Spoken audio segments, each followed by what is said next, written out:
All right, just checking to make sure everybody can hear us. All right, this is the Industrial Hemp Advisory Board meeting. It is 9:02. I'll kick it over to Lawrence. If you want to hit the... All right, welcome board members and the audience who is here and all the people who are watching via live stream. We'll start by taking a roll call. Yeah. Make sure everyone's here, and you might want to say your name and then just give a very brief description of who you are. My name is Lawrence Serpin. I am on the board of directors of the Hemp Industries Association. I'm also the president and owner of Hemp Traders, a company specializing in hemp textiles and fiber products. Good morning, Matt McLean, founder and CEO of Recreator Hemp Apparel in LA. Good morning, Rick Garola, Tehama County Agricultural Commissioner. Good morning, Val Milano. I'm with Cal Poly Pomona, the Plant Science Department. I'm Van Butzik. I'm a cooperative extension specialist at UC Berkeley. John Rulak, founded Nativa in 1999. We're an organic hemp food and coconut brand based here in California. Tom Pierce, West Island Cotton Growers, manager of a cooperative cotton ginning business in Kings and Fresno County. Allison Justice, VP Cultivation at Alco. Richard Soria, retired horticulture teacher and current pest control advisor. David Robinson, Kings County Sheriff, representing the California State Sheriff's Association. Michelle Pham, Senior Environmental Scientist with CDFA. I'm Joshua Kress. I'm the program manager for CDFA's Nursery Seed and Cotton program. We want to go ahead and note, you'll notice that Lawrence is leading the meeting today, who was not previously our chair. So previous chair Eric Carlson has decided to resign from the board. He did that on February 19th, so we posted the vacancy. We currently have an open position on the board. That vacancy closed last week on April 19th. The application period did. So we're still receiving applications in the mail, and we should be hopefully filling that position before the next meeting. Just wanted to give everyone a heads up on that. And I'll continue. So we want to note before we get started that meetings of the Industrial Hemp Advisory Board are open to the public and comply with the Bagley-Keene Open Meeting Act. This act allows for public comment on all agenda items. Audience members may address the board following each item, and all speakers from the audience will be limited in order to try to accommodate all speakers. So we do want to ask, are there any members of the audience that require accommodation in order to participate in this meeting? Okay, hearing none. We do want to note there's a sign-in sheet in the back. It's not mandatory for anyone to sign in order to participate in a public meeting, but it does help us with our minutes and also helps us with communications to interested parties.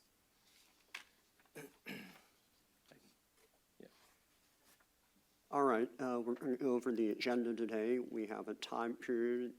We're going to try to get through this meeting in a 3-hour period, so we'll try to be brief and quick on each one. The primary topic of discussion for this meeting is recommended sampling and testing protocols guidelines led by the Sampling and Testing Task Force. This agenda will also include review and approval of minutes from the October 19, 2017 and January 18, 2018 meetings. We will have, by Patrick Goggin, will be delivering a brief update on federal status and proposed state legislation for industrial hemp. The Industrial Hemp Standards of Seed Certification from the CIA, that will be given by Alex. We will review and approve the minutes from the February 22nd, 2018 Task Force meeting. We will have a report on the Industrial Hemp Cultivation Survey. That will be by Michelle. We will have election of new officers since Eric resigned. And we will also have additional public comments and then work on the agenda items for the next meeting. So each of the board members, you've got a board member list. It's the same one that's posted on our website. Please check it, make sure all the information on there is correct. We do also want to note, so Patrick was scheduled to give that update third on our agenda. He is currently at a hearing for the bill that he was going to be talking about. So he should be here sometime after 10, so we'll go ahead and hold off on his presentation until he arrives, which will likely be after the discussion on sampling and testing. So we always want to note the location of restrooms and other basic housekeeping for anybody here in the room. So for anyone here who needs a restroom, if you head out the door that you came in and go to the left down the hallway, on the right-hand side, the first two doors of the men's rooms. Around the corner to the right is a women's room. There's also stairs at the end of that hallway that also lead to a women's restroom.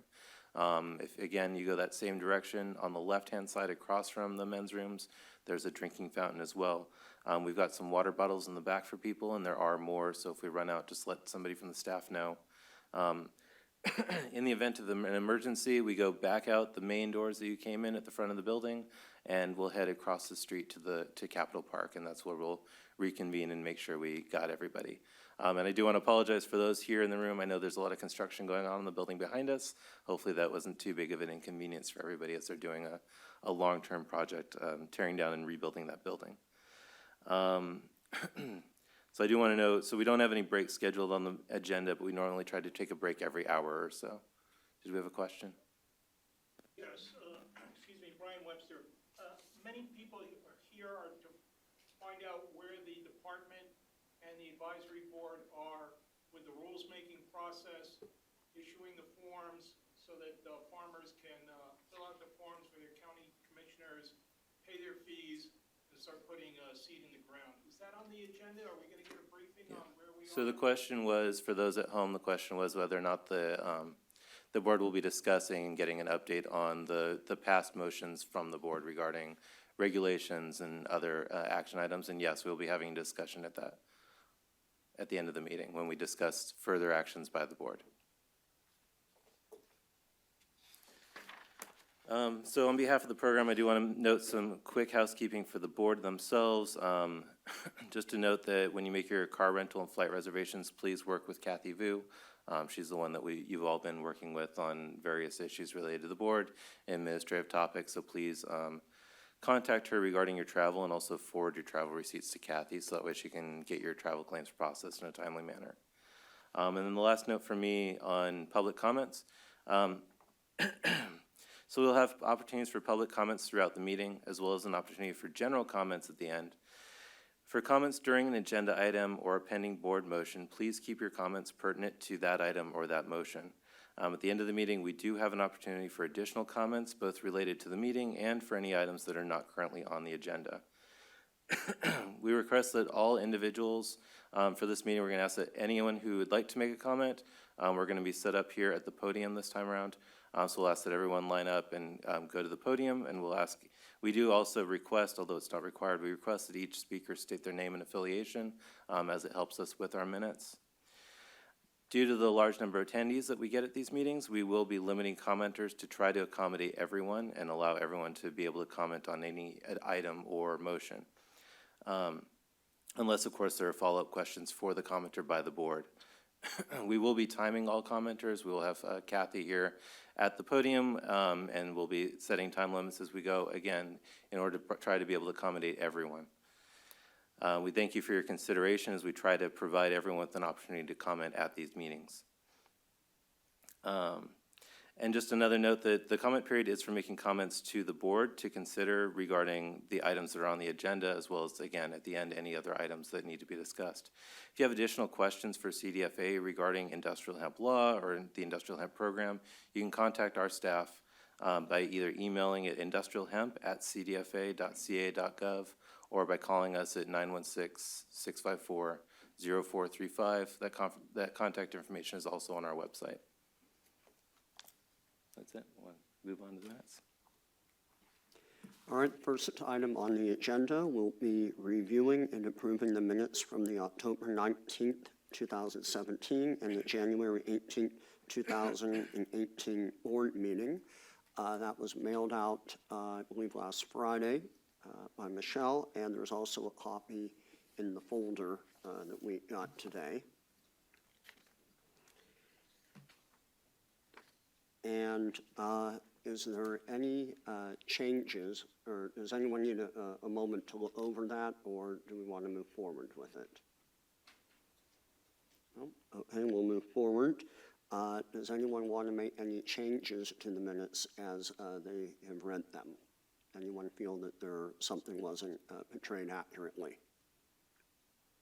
Nope. All right, so we have a motion to accept, or we need to make a motion to accept the minutes from the October 19th, 2017 meeting as presented. Does anyone want? Yeah. Anyone want to make a motion? Okay, Richard Soria makes the motion. Does anyone want to second the motion? Valerie? All right, Valerie seconded. All right, all in favor, say aye. Aye. Anyone opposed, say nay. And it looks like the motion passes unanimously. All right, then we're going to have a motion to accept the minutes from the January 18th, 2018 meeting. No changes. Does somebody want to make a motion to accept those notes? David? David, anyone want to second that? Tom seconds it. Tom? Okay, all in favor, say aye. Aye. Anyone opposed, say nay. Okay, the the minutes are accepted. Is there any, at this point, does anyone in the public want to make any public comment about the notes from our previous meetings? Nope. Okay, then we'll go ahead to the next item. Yeah, so again, we're going to go ahead and skip and come back to the update from Patrick Goggin. So did you want to go straight into Alex is ready? All right, yeah, we'll go the Industrial Hemp Standard for Seed Certification. That will be by Alex. Alex, please come to the podium.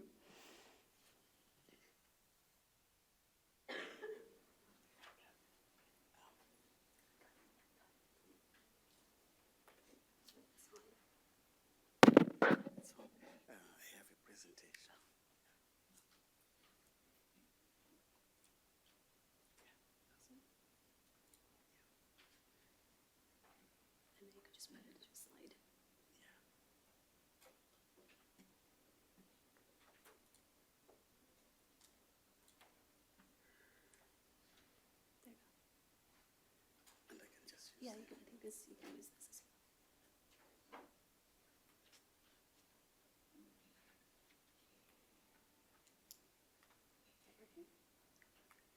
No, it's not, but I think Okay, yeah, you can just use that. Well, good morning. My name is Alex Kandawire. I am from California Crop Improvement Association. And I'm here today to talk a little bit about the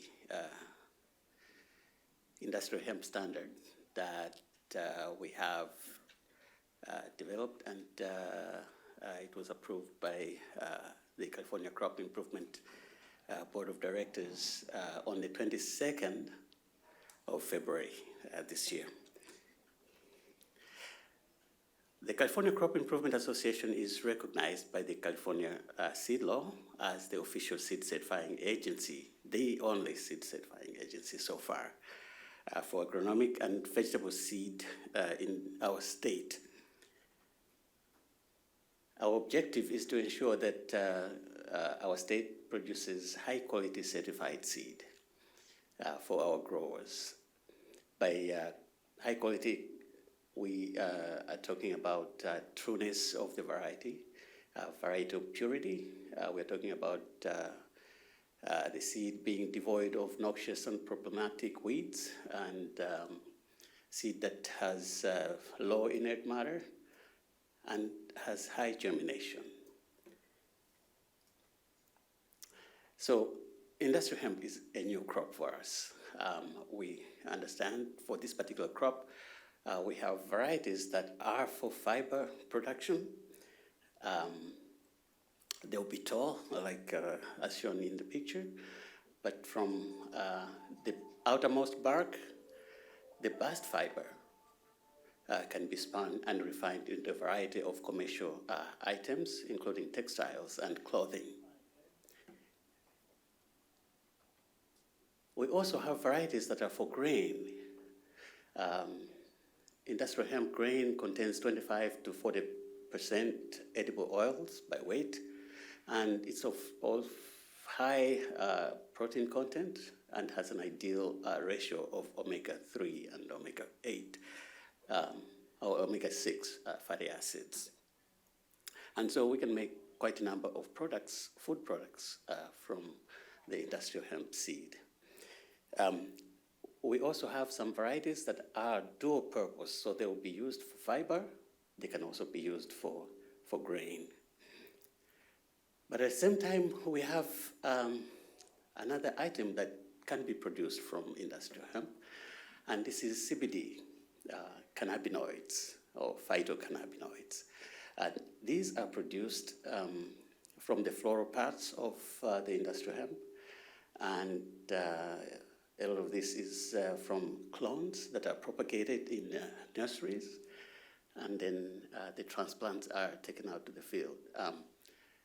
This, for now, is not in the California seed law, but well over 60–70% of the activities of industrial hemp in the other states are for CBD production. So we are looking forward and positioning ourselves for the future.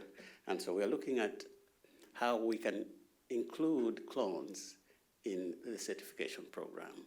We're going to be talking about that in the next month at our National Association for Seed Certification that I'm going to talk about in a few minutes.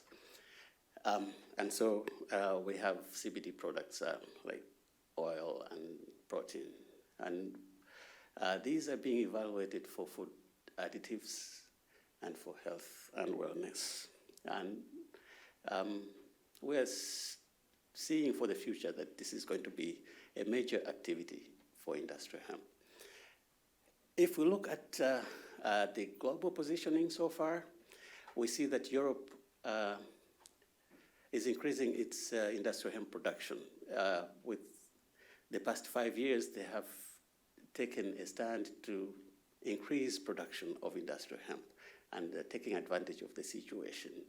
And as you can see on the map, we don't not necessarily have Europe, but we have countries like Australia, we have India, we have China, we have Canada that have jumped into the bandwagon to produce industrial hemp.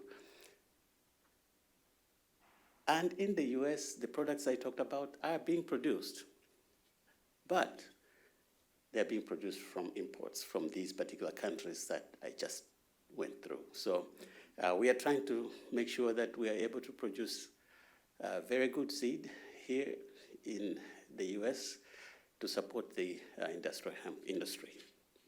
And so that's why the California Crop Improvement Association and related seed certification organizations are now heavily active on industrial hemp. I just wanted to talk a little bit about the two terms, variety certification and seed certification, just to clarify things before I actually talk about the standard. We have variety certification, and that's a process of accepting varieties. In our case, we're looking at varieties that are stable, varieties that are unique. But for industrial hemp, we're looking at varieties that are actually hemp, varieties that consistently have 0.3% THC across locations. So these varieties are reviewed by agencies like California Crop Improvement Association in the case of California, but our sister organizations in different states also do the same. And so if we accept a variety in California, that's the emblem we have at the top there, California Crop Improvement Association. all other sister certification agencies under the Association of Official Seed Certifying Agencies, we refer to as AOSCA, are going to be able to approve those varieties at the same time. And then we have the other organization, OECD, which is the Organization of Economic Cooperation and Development based in Europe. It also approves varieties, and we are able to approve varieties through that. So that's varieties certification. In our case, we have our board of directors that will approve these particular varieties that are certified. But then they also approve the standards under which these particular varieties can be used to produce certified seed. So seed that is from certified varieties, in order to produce certified seed, go through a process, and that particular process involves limited generations. So as you see in the triangle on the right, we have a limited amount of seed that comes from the breeder, and that seed is multiplied into a larger quantity under strict standards, and is called foundation seed. The foundation seed can then be multiplied again under strict standards to produce registered seed, and registered seed can be multiplied to produce certified seed. It's from the certified seed that seed is then going to be available on the market for growers to produce fiber crops or seed crops. And we hope we can also have varieties that will produce CBD at that point. In order for us to have that seed go through the limited generations, we have field and seed standards. And these can be obtained from the California Crop Improvement Association website. Every certification agency in all the states and participating countries will have standards, and the certified seed has to meet or exceed those particular standards. And we also have standards at AOSCA, which is the Association of Official Seed Certifying Agencies, that groups all of us together, and our standards have to meet or exceed AOSCA standards. At the same time, our standards have to meet or exceed OECD standards. And so we make sure that the standards that are approved by our board exceed both AOSCA and OECD standards. And so we'll be able to go out into the fields and inspect the crops that are producing seed under our standard, and we know that will meet the standards of AOSCA and OECD at the same time. So in order to produce certified seed, we have a process, and this is how the process works. We first receive an application. That application is reviewed, and then we go into field inspection. Then the crop is harvested and moved if need be, and then it's cleaned, sampled, and then the seed is actually tested at the lab before we actually provide the tags for the seed. And so I just want to go through that particular process in a few minutes, if you permit me. The application is submitted by the seed producer, and they might be a seed company or they might be working with a grower. That particular application then has to have necessary information about the seed that was planted or the seed that is going to be used for planting to produce the next generation of certified seed. So we look at both the seed identification and also the field where it's going to be grown. We look at information like the date when it was planted, the variety that was planted, the class. And the class is the generation. Was it foundation seed? Was it registered seed to produce certified? And the acres. We actually want the applicant to draw a map on our database. We have facilities for that. And the identification of the seed is via the breeder letter or tags. We look at the tags and evaluate whether we're talking about a particular seed stock that was certified previously. And some particulars about the field. We want the field to be named and the county where it's grown. And we'd like to see the field history because we don't want to have contaminants that may come up from that particular field to contaminate the next seed crop. When the applicant submits that to us, it used to be that these applications used to come through the mail, but right now everything is now done online, so the submission is done online, and then at California Crop Improvement Association, we review that. If the application is devoid of some necessary information, we go back to the applicant and require the information to be submitted to us before we actually accept that particular application. And then the field is just going to wait for field inspection. And we will inspect the field based on our standard, the industrial hemp standard. And the industrial hemp standard has information. If you go on our website, you'll find it.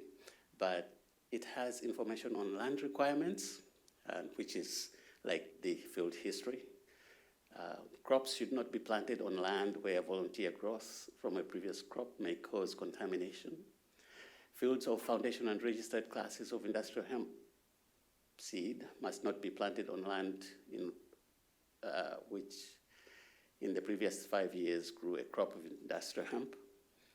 If it's for certified seed, we require only 3 years of no industrial hemp on the land. When we look at the fields, we make sure that we don't have broom rep, which is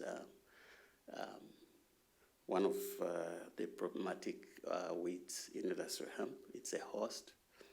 Industrial hemp can be a host for that. In terms of the inspections we do, because this is just something that we have put together, but we are going to do 3 inspections for foundation and registered classes, but 2 inspections for certified. A field that is cut and swathed prior to harvest may not produce certified seed.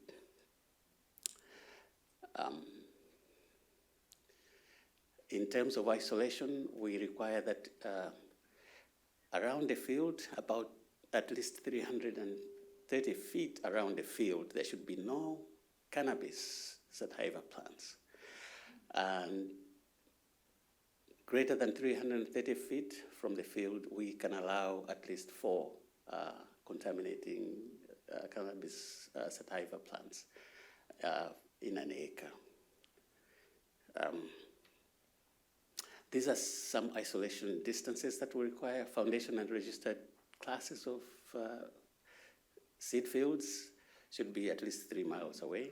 Certified, if they're dioecious type, 0.6 miles away from other fields that may contaminate them. If the inspector, the field inspector, is satisfied that the field is good, it meets all the field standards, we issue a field inspection report. That is also done online, and the applicant receives the field inspection report online after the field inspection is completed. A field that is harvested prior to field inspection cannot produce any certified seed at any circumstance. I'm sorry, in the photo I have a combine that is harvesting an industrial hemp field for fiber.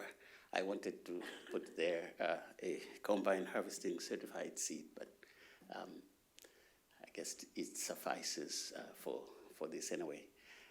The permission to harvest the field is sought and granted by the Agricultural Commissioner. That's why our seed program works with the Ag Commissioner. And so we are not quite able to work with established research organizations because we would like to have the Ag Commissioner involved in our seed production process. The Ag Commissioner staff will inspect all the equipment that is used for harvesting. They inspect combines and trucks and wagons and bins and even the warehouses where the seed is going to be stored. So that's why we're lined up to work with the Ag Commissioners. And some people wonder why we are delayed, but we're only delayed because we have to work with the Ag Commissioners. It is the joint responsibility of the applicant and the grower to maintain identity and genetic purity of the seed that is intended for certification. And so when seed is being moved, it will have an inter-county or interstate transfer permit or transfer certificate that is issued by the Ag Commissioner, but it comes from California Crop Improvement Association.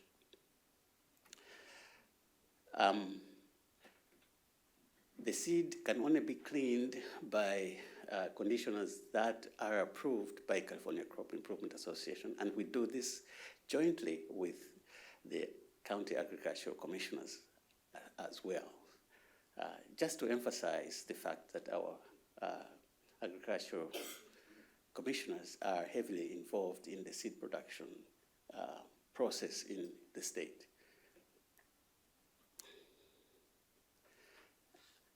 After the seed is cleaned, we take a sample of the seed and send it to the lab for testing.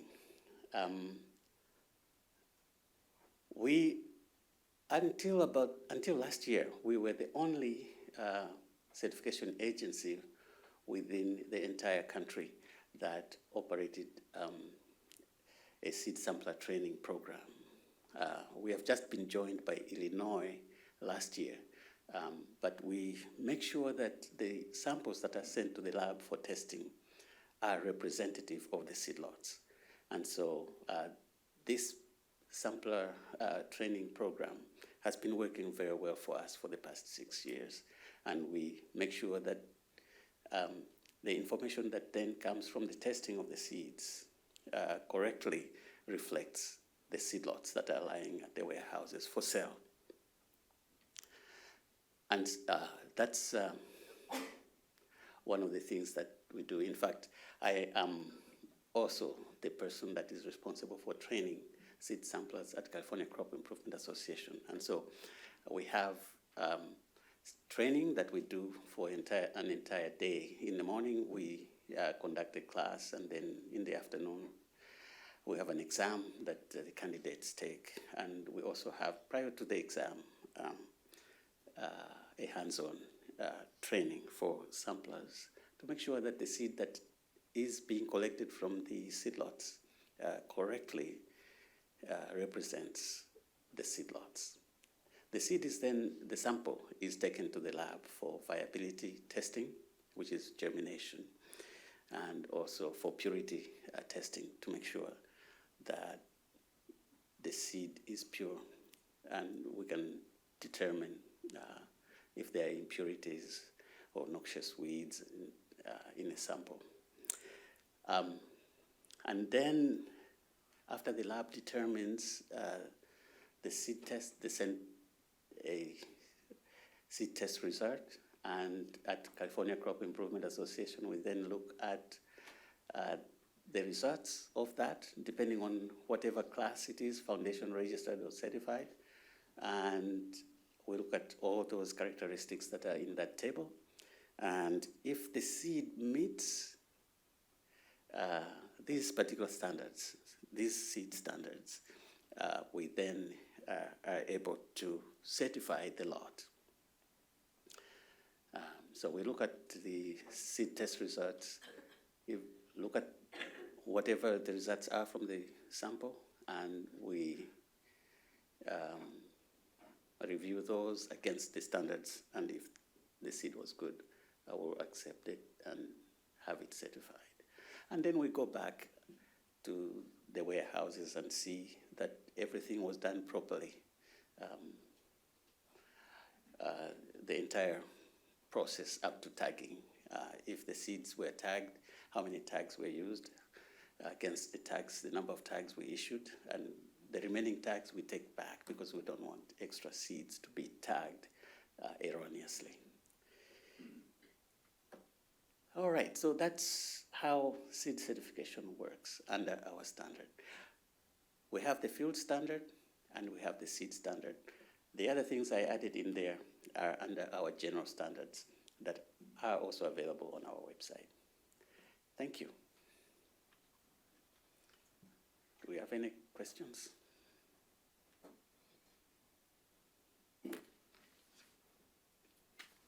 I have a question, Alex. For the seed certification, are you only working with farmers in California who are developing certified seed, or do you work with farmers out of state? We work mostly with farmers within California, but the farmers out of state are working with our sister organizations. So we work jointly, as maybe I should say. So from other states, we are able to recognize the seed. They can ship it with relevant tags, or if they want us to tag it, they have information. They provide us the information and we can tag the seeds here. So we work together. And so the other, I talked about variety certification. So like if a variety that is accepted is in Australia, Australia can send the seed to us. We recognize each other. It's easy. And that also applies to recognized varieties in other states as well. If it's a certified variety, say in Kentucky or Colorado, it can be accepted here. That's correct. And from here, seeds can also move to other states like Colorado. All right. And if somebody were to bring in certified seed from another state, do they have to somehow notify your agency, or it's just automatically recognized? They would notify us using the interstate certificate that would be sent to us, and so we will have known that there was seed that came in. And we are hoping that this exchange of seeds is going to be clarified and it's going to be much easier after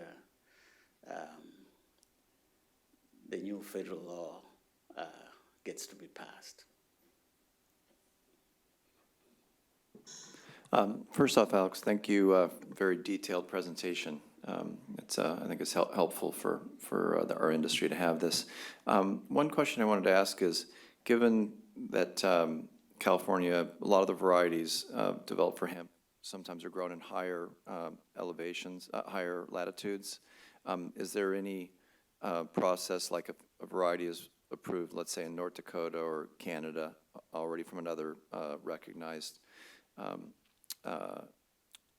region in your organization? If we grow it in California, the THC, for instance, could be higher because of the daylight hours, et cetera. Do you require any initial grow out in California to deal with that, or is it just automatically approved because that's already been approved in another region? That's a good question. Unfortunately, we don't have a program on the ground for testing across locations. We are a seed certifying agency, but we are located at UC Davis, and we still don't have the modalities of doing location trials.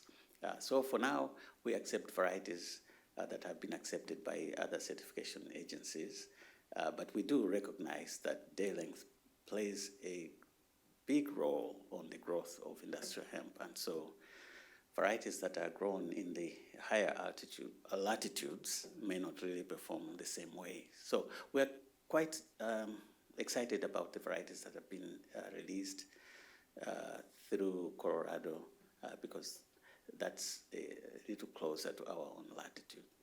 And those have been included and they are approved for California. Thank you. Yeah.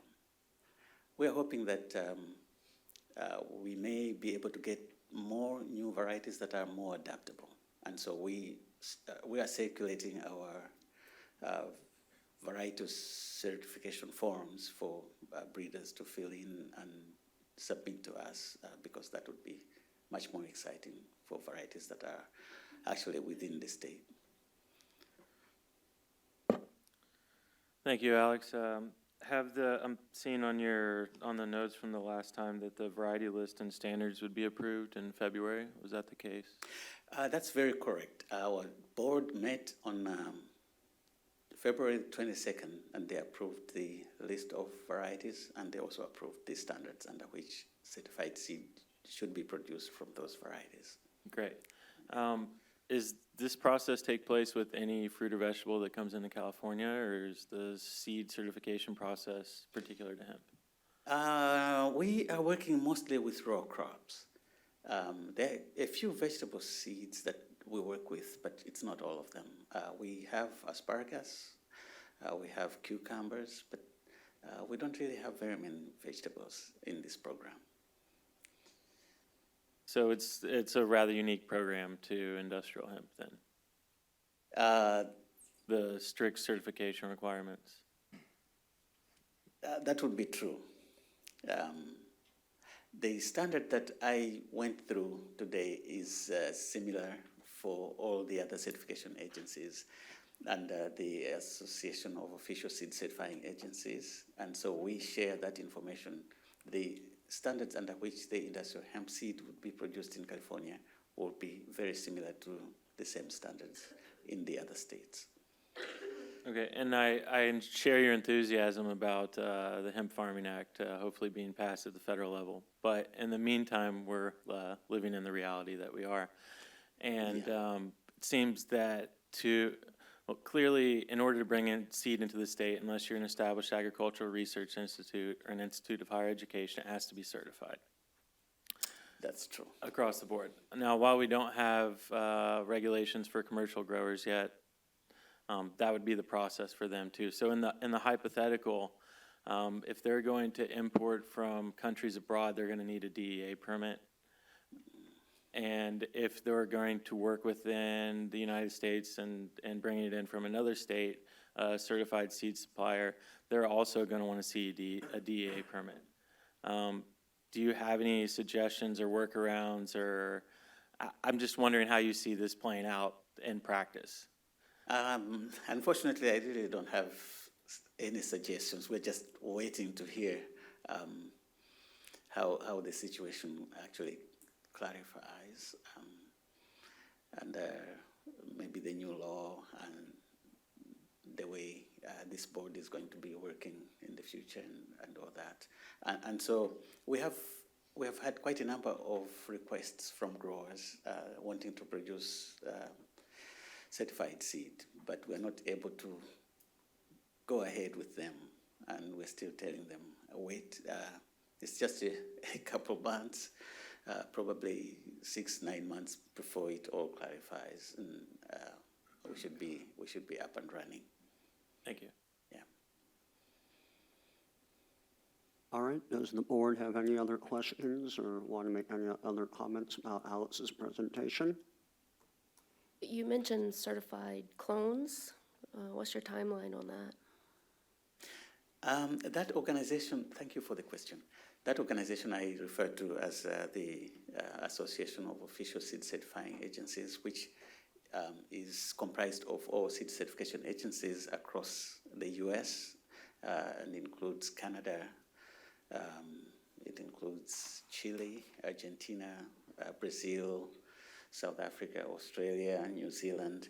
Is going to be meeting next month, and one of the agenda items is how can we proceed with certification of industrial hemp clones. So maybe next time when you meet, we might be able to share information as to how that particular discussion went.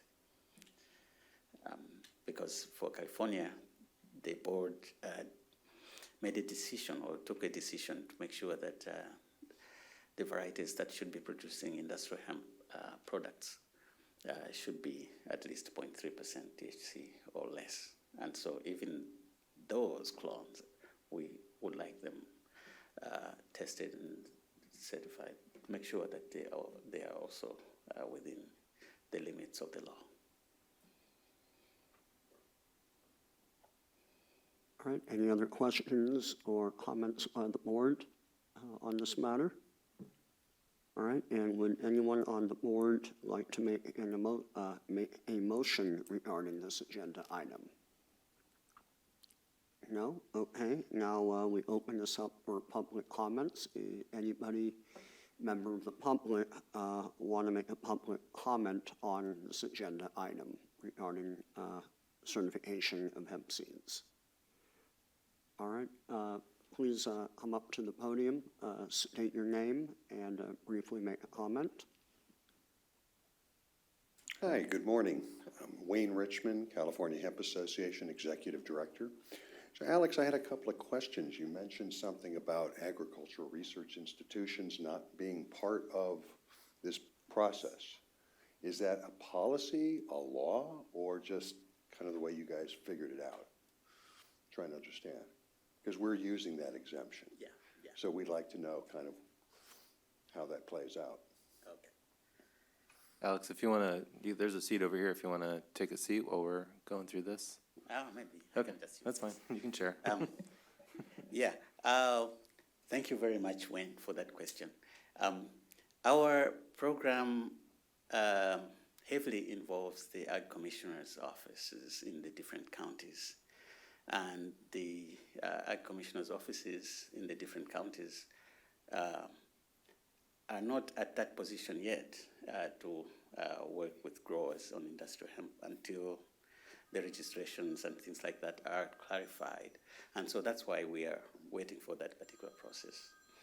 Because if we just do it with an established research entity, the Ag Commissioner staff may not be involved with the seed production under that. So hopefully within a few months that will be clarified and maybe we can work together. Okay, good. Well, yeah. Thank you for that. I just wanted to clarify that one of the things that we're doing unique to how we're implementing our exemption through the state law is actually by involving the local officials, including the ag commissioners. In fact, I've met with Kings County ag commissioners and Tulare and Fresno and San Mateo and Ventura. And so our intent is actually to work with the local officials for transparency and for support from law enforcement as well, so that we're completely transparent. Does that change how you envisioned it? Because I understand that given that we're exempt and we're not really required to notify officials, but if we do notify officials and then we work with them, we can be part of a certified seed process, yes? Yes. Good, thank you. Yeah. Thank you. That's what I wanted to find out. Yeah. Okay. One last little question. A few months ago, Josh, you mentioned something about a 6-week period of see no evil, hear no evil seed drops, right? The bird drops. I did not mention that, no. Well, okay. Well, somebody here mentioned something like was done on the cannabis side where, see no evil for a few weeks for about 6 weeks is what I recall. And seed would just kind of appear. That was not a instead. suggestion by CDFA. Okay, so fine. Thank you. All right.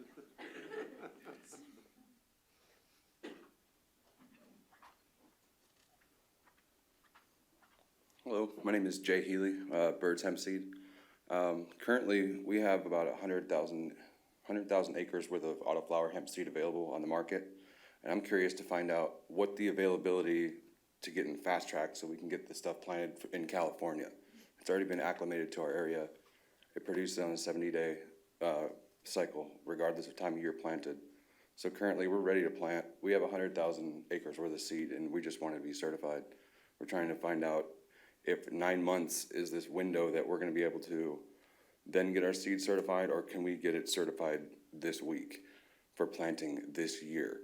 I come with an extreme amount of seed and extreme amount of knowledge in this industry, and like to be able to proliferate that forward, I don't see anybody really doing what we have been doing the last few years. And I'd like to see if we can get this fast-tracked for our communities, for everyone in the country, really. Anybody, anything for that? Any So- fast-tracking? If I can make a suggestion, so anyone wants to discuss seed certification with Alex offline, to discuss what that process looks like and how to work with CCIA, I might suggest just contacting Alex directly. Once again, I seen something in there, I didn't see anything about autoflower seed being, like, having a certification standard, like feminized or just a standard seed. Any recommendation from the board on anything like that would be also welcome. Yeah, it's seed certification, again, that's CCIA's. I'd recommend talking to Alex directly on that, because he'll be able to get into the weeds with you on it. Thank you so much.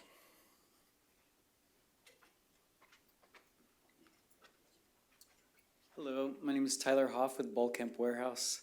And thank you, Alex. That was an awesome presentation. And I recognize that there's a current list of seeds that are being accepted. And my question is, do we have a list of whether it's a dual crop or a seed crop or a CBD crop? Because right now there's just a lot of names of seeds, and as far as doing our own research to figure out what they're used for, maybe that could be listed as far as what their purpose is. Thank you very much for that question.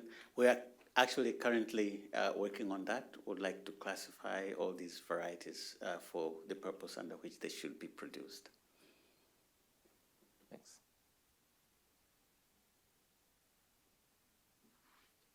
Morning, my name is Raymond Strack. I'd actually like to piggyback off Tyler's question briefly, as far as any more information on that list of pre-approved seed cultivar strains, as far as regionality, information like that. There's really a lack, so even on the AOSCA website, there seems to be a lack of information about their process and the specifics on those cultivar strains.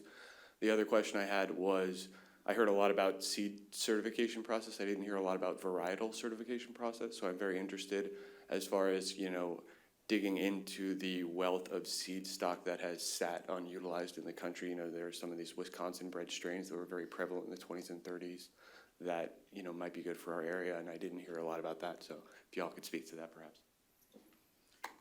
Well, thank you very much. I'll answer the second question first. At the last industrial board, industrial hemp advisory board meeting, we did talk about varietal certification mostly. And so today we were just recapping on what we discussed the last time and proceeding on to seed certification. So if you'd like, I can provide more information to you that we provided to the last board meeting. For your first question, we are encouraging breeders to come up with the new varieties, or they could be old varieties. It's just a matter of filling out a form. We have a form at California Crop Improvement Association. Fill out that form and submit it to us. And we have a certification technical committee that reviews the varieties, and then they recommend those varieties to the board for approval. So we are encouraging more and more breeders to come up with varieties for certification. That would be good for our growers. Yeah, thanks.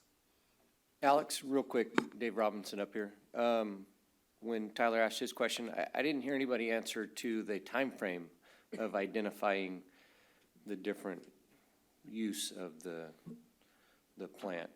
Will there be a time frame where you identify on the website for the growers on the type of seed and what it can be used for? Yes, that would be actually, it doesn't even have to take months because all the varieties, when they are being approved, they are approved for a purpose. And so it's just a matter of collecting that information and putting it together onto the variety approved list that the Industrial Hemp Advisory Board should have. So we can come up with that within a month and submit to Thank you. the officers at CDFA. Thank you. Yeah. And some of that information is actually available online, like the OECD varieties. If you go to the European Industrial Hemp Association, I think they identify like what region, what country they've grown in, and the purpose.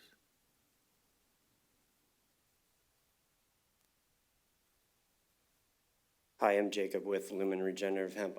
I would like to quickly state that under the current seed certification, as I understand it, as Alex is speaking of it, without us being able to receive certified seed from and get it approved by the DEA and from a certified source, we don't gain clearance under Section 7606 of the 2014 Farm Bill. Barring passage of Mr. McConnell's new passage, when it may or may not, that doesn't give us growers or producers selling California very much legal standpoint to stand on as far as selling our products outside of the state of California. So it should be something that should be looked into a bit further, we feel.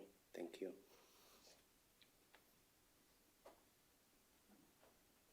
All right, are there any other public comments? Nope. Okay, we will go to, one more? Oh. Hi, my name is Justin Eve. I'm with 7 Generations Producers. We're based out of Sutter County. We focus on introduction to cash crops and farming practices for the changing future. My only question really about the CCI is this the only way that we can get certified seed? Like, is CCI the only governing body to certify seed, or is there going to be another governing body, or is there a process to become another governing body to get seed certification done in the state of California? So I'll answer that question. So seed certification in California is performed by CCIA. They are the recognized seed certifying agency. They're California's representative on AOSEA, which is the association of all the states and other governmental certifying agencies. And they're a private entity? It's actually, I don't know how you would describe it, Alex. It's an independent organization, but it has membership from both the university, CDFA, and industry. So that would be considered a monopoly, right? They're a semi-government agency, I guess you would say. Okay, but if it's not a government agency, then it's a monopoly, is that correct? I can't get into I'm just clarifying, from your standpoint, I mean, if we're asked to certified seed through a for-profit company, and They're there's not only a one for-profit. so it's a nonprofit? It's a non-profit. Nonprofit, Yeah. okay, with the private-public partnership, essentially. What do you mean by that? Well, it means you're a nonprofit, which is a private entity, partnering up with public entities, right? Universities, correct? Just to clarify that, that's correct? Yeah, we'd have to look into it further and get into what their actual status is. I'm not a member of CCIA, so I'm not familiar with it. Understood. I was just clarifying if there's another pathway other than CCIA to certified seed. No. Okay. All right, thank you, I appreciate it. Thank you. Yep. All right, are there any other public comments? Yes.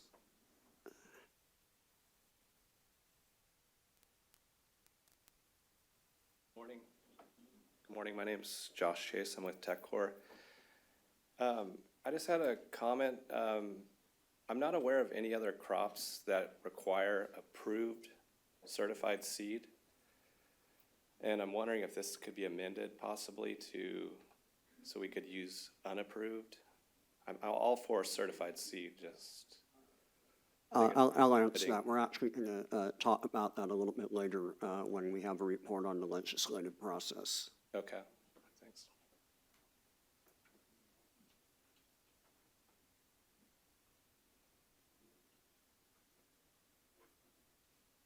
All right, any other public questions or comments? All right, no, we'll go on to our next agenda item, which is the Sampling and Testing Task Force Report and Review and Approval of minutes from the February 22nd, 2018 Task Force meeting. I think before we approve the minutes, maybe we should just have Allison Justice and Richard Soria talk a little bit about the results of their meeting that they had.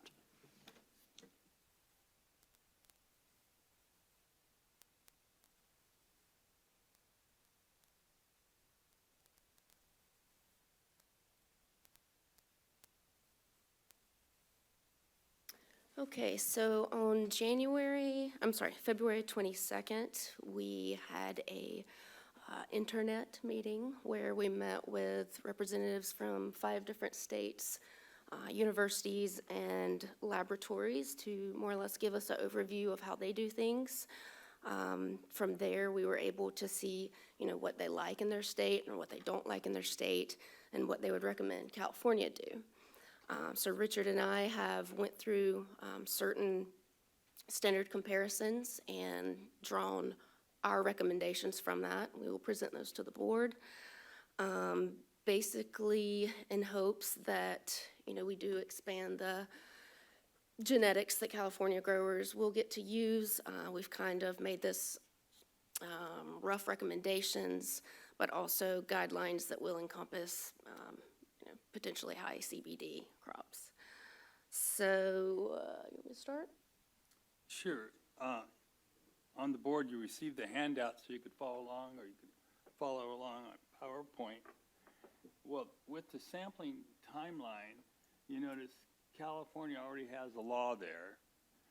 And so with that law, we decided, after looking at the other states, that law was missing something, and what it was missing is a timeline.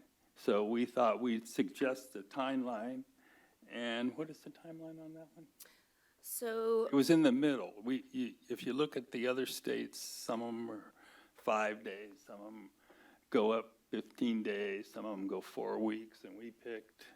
yeah, we're looking at sampling to be done no more than 30 days prior to harvest. So this gives basically a farmer, a whole month before harvest to have testing, get results, and to harvest within that timeline. Any questions then on the sampling timeline? As we go through this, we'll ask questions for each one. I just had John Rulak, just had a clarifying point. Did you consider anything from the way Canada conducts their testing or protocols at all?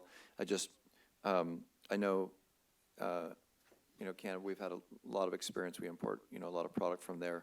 And some of the states have done certain things based on maybe because of it was hadn't been grown here before in a long time, and, wanting to be extra cautious, et cetera. So I'm just wondering, because it seems like Canada's had a long experience in kind of trying to streamline things, whereas some of the states, they tried some things, some work didn't as well. I appreciate all the effort on this, but I was just wondering if there was any comparing to the way Canada's doing things. We did not have any representatives from Canada or information from that. So if you have suggestions, we'd love to hear it. There's a woman named Andrea Herman. She's worked in the industry in Canada for the last 15 years. She might be a good one to kind of provide some feedback from the Canadian industry perspective, and what's the latest on changing the rules in Canada to make it more grower friendly. Thank you. Yeah, I'll add, so the participants in the call, which were Colorado and Kentucky and Indiana, certainly Colorado and Kentucky did reference what was going on in Canada because they worked extensively with Canada prior to setting up their programs. But yeah, no, we were not able to contact somebody from Canada to participate.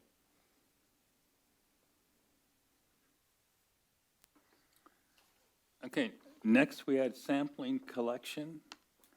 And Well, real quick, do we need to go ahead and motion anything from this?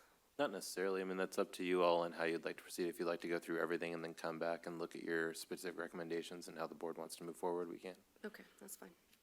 with the sampling collections, California already has a law in place.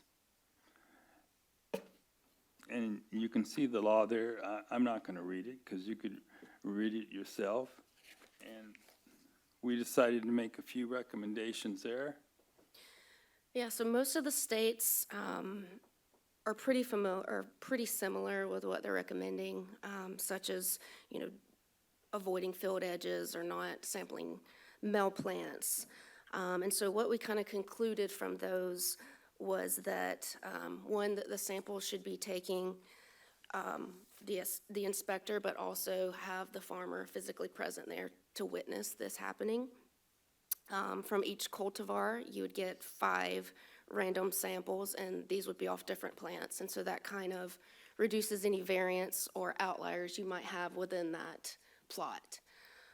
Those samples then will be taken to the lab, dried, milled together, which will include the stalk, seed, flower, or whatever may be on that top 1/3 fluorescence, and tested in that manner. And so this kind of represents, going back, if you're thinking, if you're growing a CBD crop, and you're milling it post-drying, this would kind of represent what would go through the extraction process.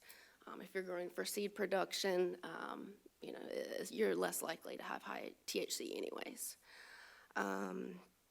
We would like to recommend to avoid the field edges, no reasoning to test a male plant. And if you're growing indoors or outdoors, the same cultivar, it should be considered a different crop because, the environmentals will definitely change how that certain cultivar performs. And I believe that was it on our recommendations for that. I had a question on that. Would this, the particular inspector, this would be an employee of the County Department of Agriculture? So this, go ahead. Well, with that, that's a whole nother subject, but what we were thinking, throughout California, there are certified labs, and they're doing cannabis, and they could do hemp. And an example, one lab, testing is $500, they have their own certified inspector go out with the farmer, they take the sample, then they bring it back to the lab, so it sort of eliminates the ag inspector, because they're already busy. It puts, the farmer can choose his own lab. Yeah, I feel like this could really speed up the process. It's a state-certified, state-appointed process that's already happening in cannabis. And I feel like if we go down our own road of appointing ag commissioners and, that the fee payment, the fees and all of that, it could turn this into a much lengthier process when we could go ahead and use, an established method. I know a lot of people are worried about, well, maybe there'll be residue and high THC, but the lab director did point out to us that they constantly clean the machines, they use new pieces, they calibrate, and this should not be a worry. These are businesses and they're wanting to do things right, and I think, making a lot of hemp farmers mad by not testing right is not their goal. So personally, I feel like they could handle, a big chunk of what we would need to figure out otherwise. All right, and on that note, would the results then be given to the farmer, or would the results go directly to the county? I think both. Everyone would get a report, yeah. Just a quick question, the no testing of male plants, do you know why that's in there? I think the other states were suggesting that the percentages of just cannabinoids in general are so low that that's It's not a irrelevant. worry. Yeah, okay, thank you. And I did have one more question. This probably goes back a little bit to your first part on the timing. There may be people who will be harvesting their hemp prior to flowering of the crop. This would also apply. They would have to go out and still sample the stems or leaves. Well, most of the other states were taking the inflorescence or the flower, or some are saying the top third of the plant, and that's where most of the THC would be. And so I don't see why you'd want to test below that. I mean, the stems. Are you talking about for fiber production, for example? Yeah, there's actually a process on certain fiber production where they'll take they'll take the baby hemp plants or smaller plants before they've matured in order to get finer fibers. So they may not have even entered the flowering stage at that point. Well, that's why in there, would be up to the inspector and the farmer. And they might say, we don't even need a test if you're harvesting your young plants before your flower and your THC content get up there. All right, any other questions for the board on that matter? I'm just curious, do you guys want to make a motion on that at all? As you guys kind of had a recommendation there. Maybe we go through the last couple slides and then we'll conclude.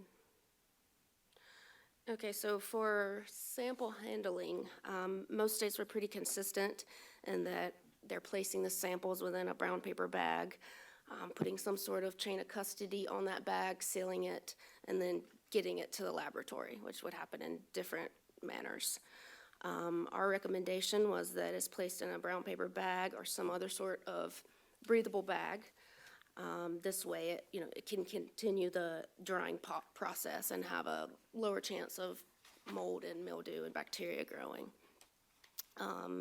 The bag would be labeled with the proper chain of custody and then signed by both the farmer and whoever the inspector may be. And then it's sealed in a way that it can show tampering. We would suggest that it's kept in a cool storage area.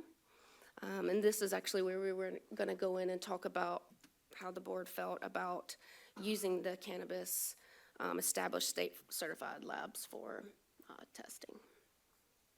Because if you notice on this one, California does not have a law.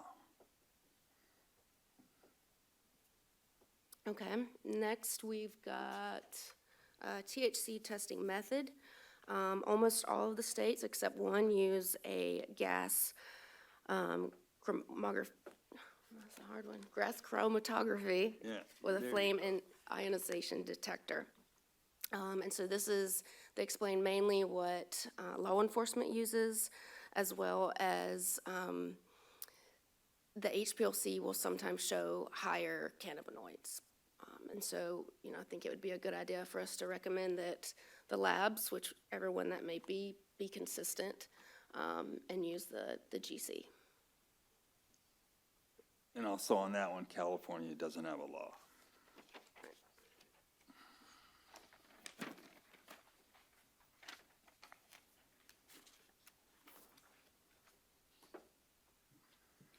And on this one, the sample lab prep and storage, you notice California doesn't have a law. And so what we came up with, here, can you do it? There you go.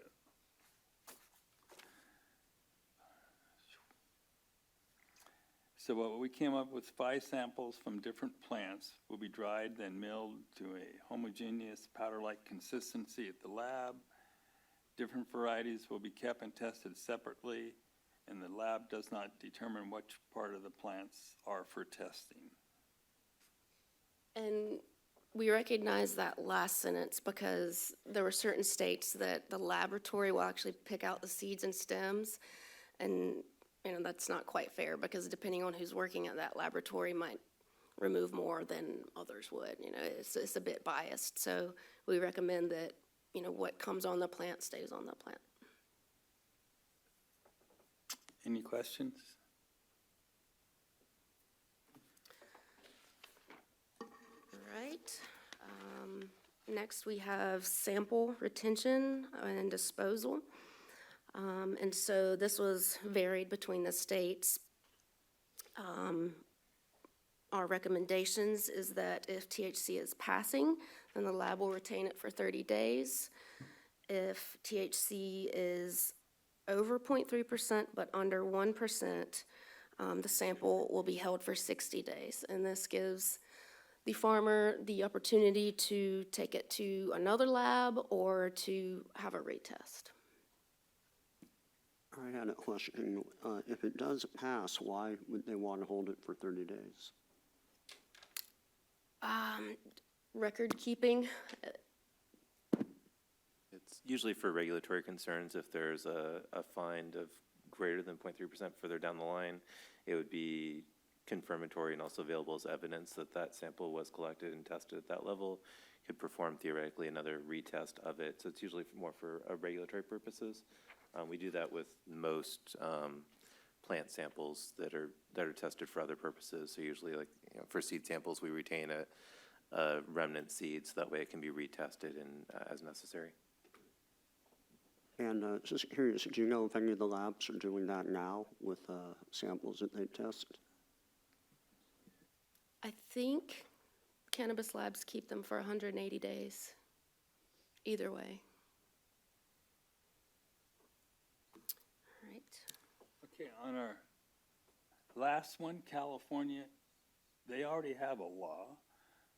You can see it's pretty detailed, the different sections. But in there, if you were the farmer, it doesn't give you a timeline. So we thought the person or the farmer should be notified within 10 days of sampling. We recommended that should be added. Okay. And to go on that a little further, in the law, it states that if the percentage is over 1%, it's destroyed. If it's under 1% but over 0.3%, there is the opportunity for a second laboratory test. And it doesn't actually specify if that's within that same sample or if you could send a retest. And so this is pretty lax, and I don't know how you'll feel about it, but I think it might be of benefit to the farmer. So for example, you have 30 days to harvest, or you let the inspector know 30 days prior to harvest. We recommend that the lab lets the farmer know their test results within 10 days. If you're wanting to harvest before that 10 days, because you realize that you're coming up on a high THC level, we still want the farmer to have the opportunity to retest. And so what we suggest is that, whether it's the drying process or the storage process, which, is a 55-gallon container with milled product, or just buds in a container, whatever it may be, they have the opportunity to retest from that storage location, as long as they're keeping accurate records and labeling on different lots.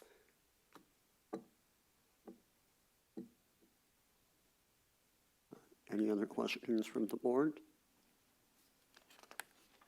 Tom Pierce, Allison, Richard, when you were doing this study, or this research that you came up with here on the testing methods, and is there any, or did you hear about any in-field portable testing maybe that could be done for a farmer where he could get some idea what his, since this is new to us here, the farmers in this state, where he might be as far as THC levels at any point in the growing cycle? Yeah, so there are portable GCs. I think they're a few $1,000s. They're not quite as accurate as what, a laboratory could give you, but there are options for that, as well as the laboratories here in California. They will take personal samples and do basically a research report to show those cannabinoid levels. I might add that I've been approached by companies making very cheap portable testing kits that are probably under $50 that can be brought out into the field and tested really quickly. I think just basically for the presence of THC or CBD, although I have not verified their accuracy.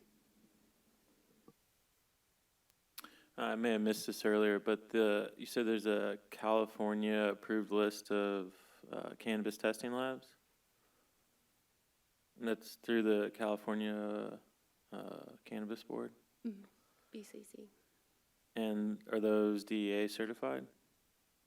That is one thing we didn't dig deep into, but one thing I did find last night, that there's one cannabis laboratory, it's called Aurora, I believe, and they are DEA certified. Is that what I didn't know is that the same as DEA registered? Or DEA approved or registered? It is?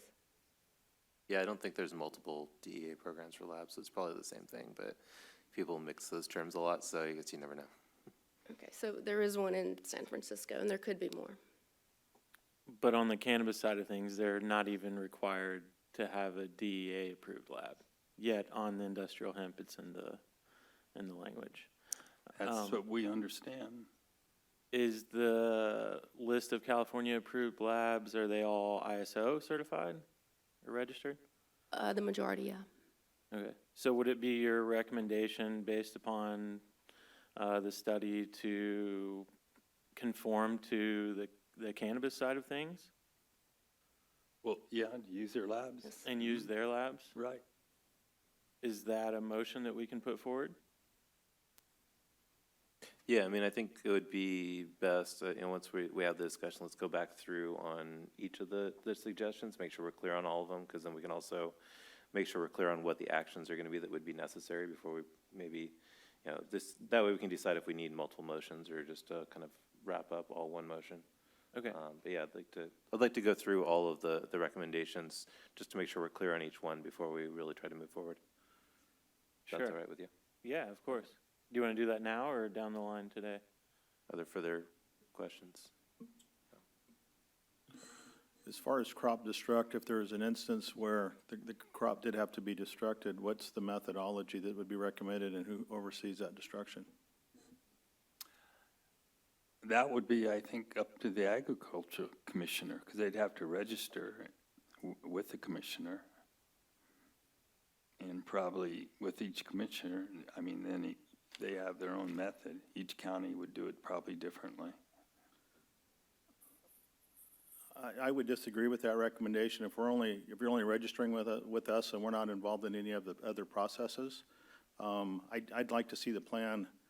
I personally wouldn't want to take that responsibility on. That's a law enforcement responsibility. So I think that needs to be vetted out a little further.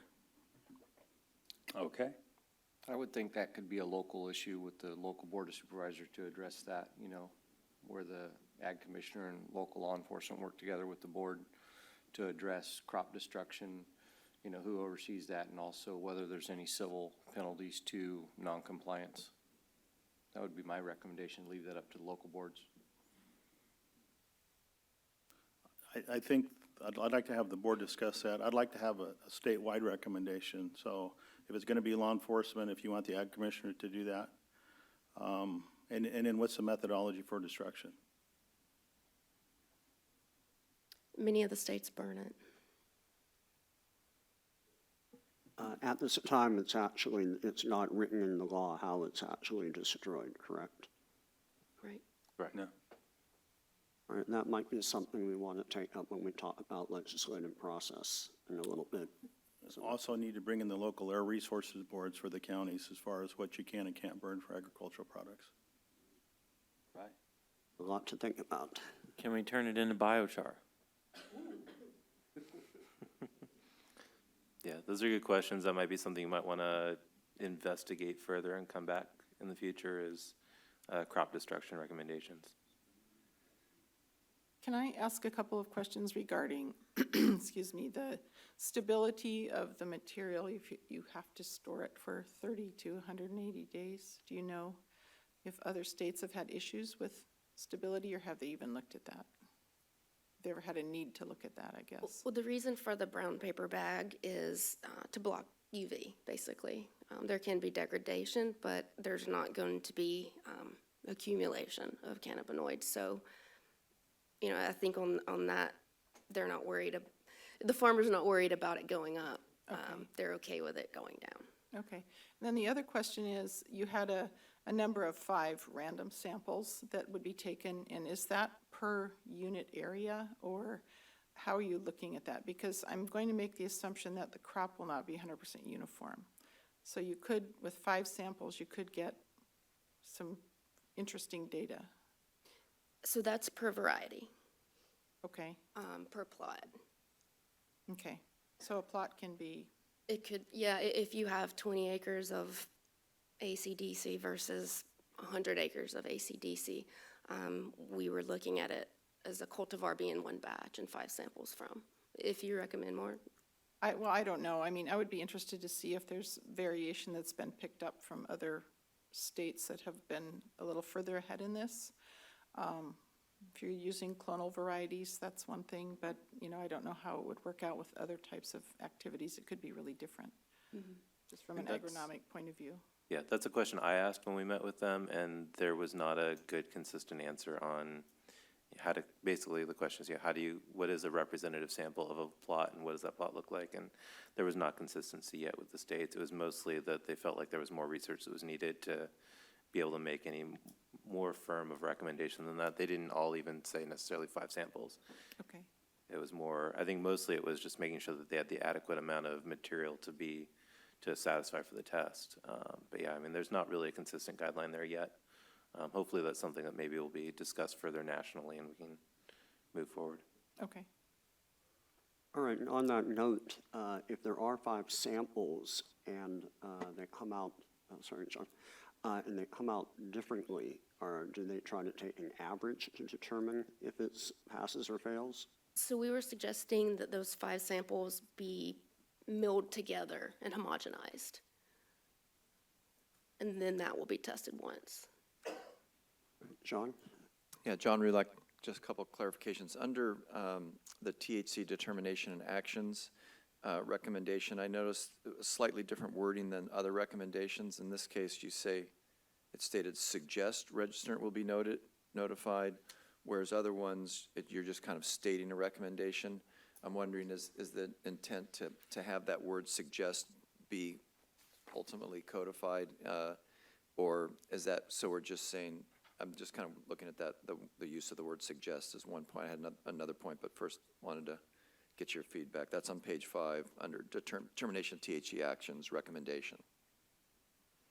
Says the word suggest registrant will be notified within 10 days of sampling if pass or fail. I'm wondering, is that we're looking, so the regulation will be that we get rid of the word suggest, and it's just going to be registrant will be notified? I was trying to get some clarity on that.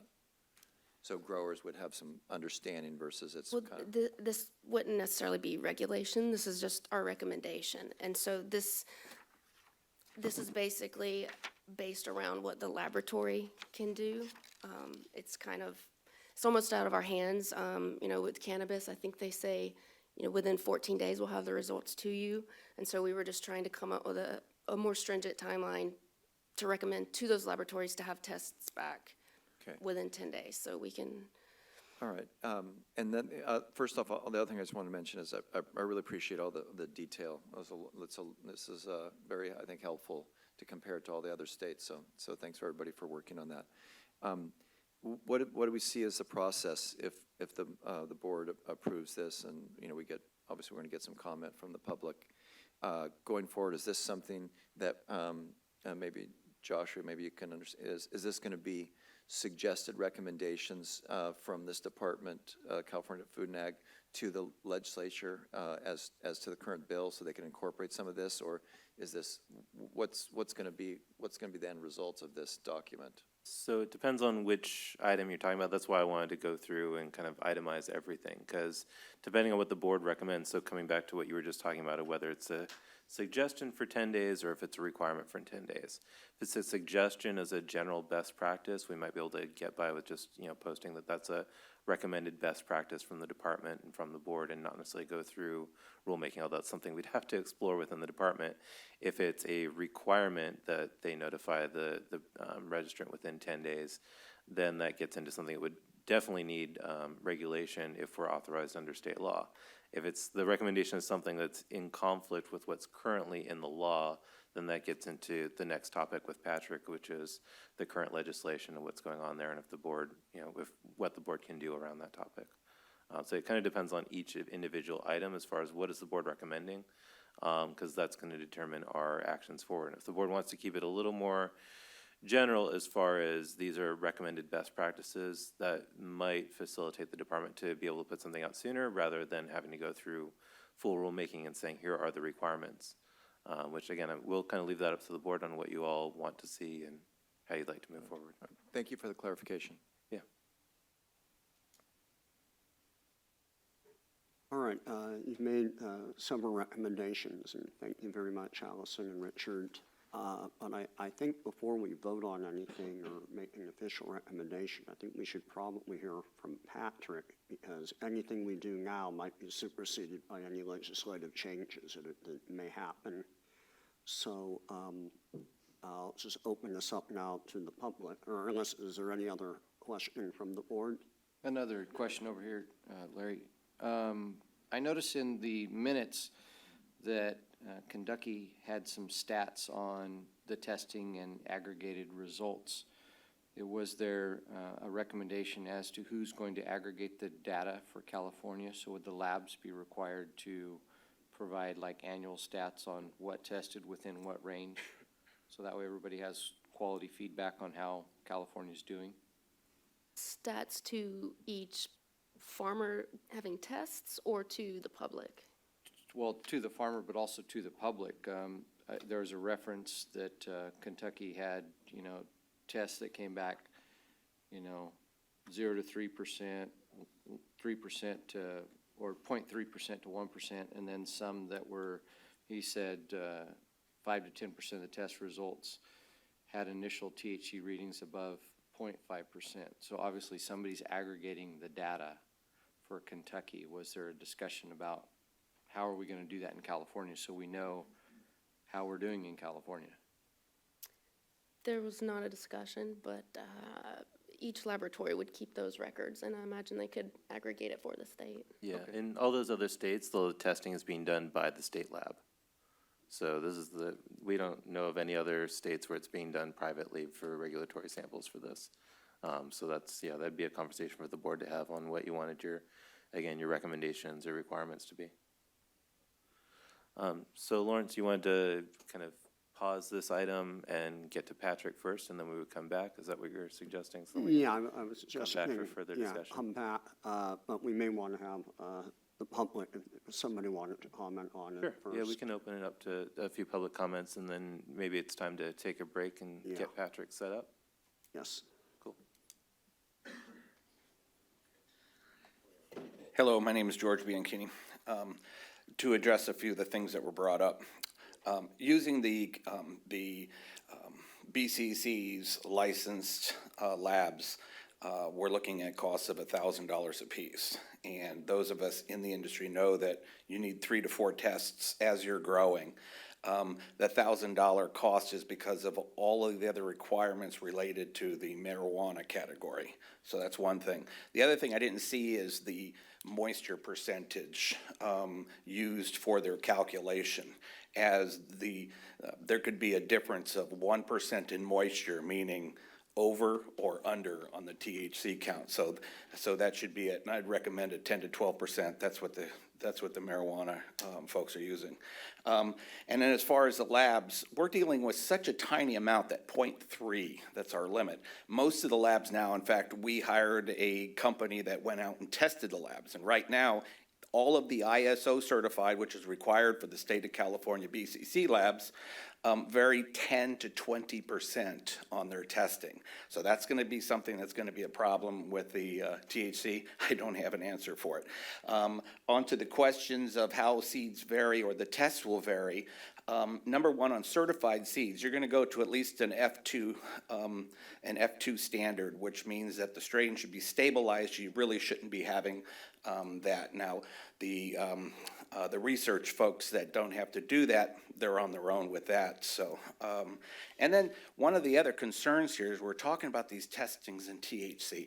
For instance, if I have an acre that produces 2,000 pounds, just that 0.3% is going to be about 8 to 10 kilos of THC. Now, the THC is grows to that amount after CBD is processed, and so it's separated, and you have the THC there.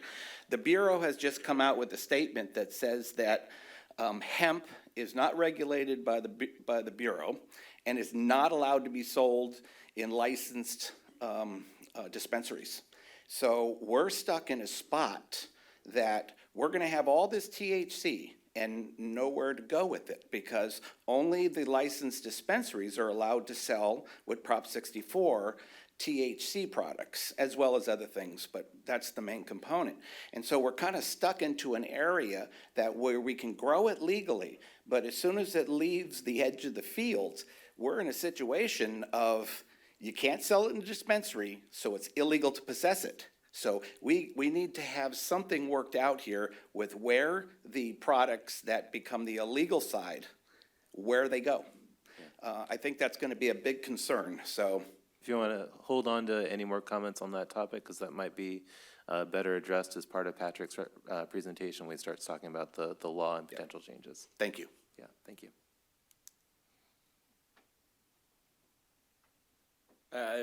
My name is Raymond Strack. I'd like to echo some of the sentiments that gentleman just said as far as the plus or minus range for cannabinoid testing currently available. The margin of error is enough that it could be severely detrimental to getting accurate results for industrial hemp.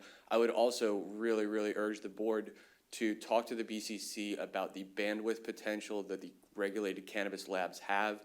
Right now within the cannabis industry, everyone is looking at this burgeoning bottleneck where there's not going to be enough laboratory testing facilities for the adult use recreational market, and for this board to try and utilize that same mechanism for industrial hemp testing could prove to be problematic. I'd also like to speak to the crop disposal question and request that the board do look into the availability to compost or to make into biochar. I know currently for cannabis regulatory, it has to be mixed on volume 50-50 to make it unusable and unrecognizable in a milling machine, but biochar would be great, so thanks.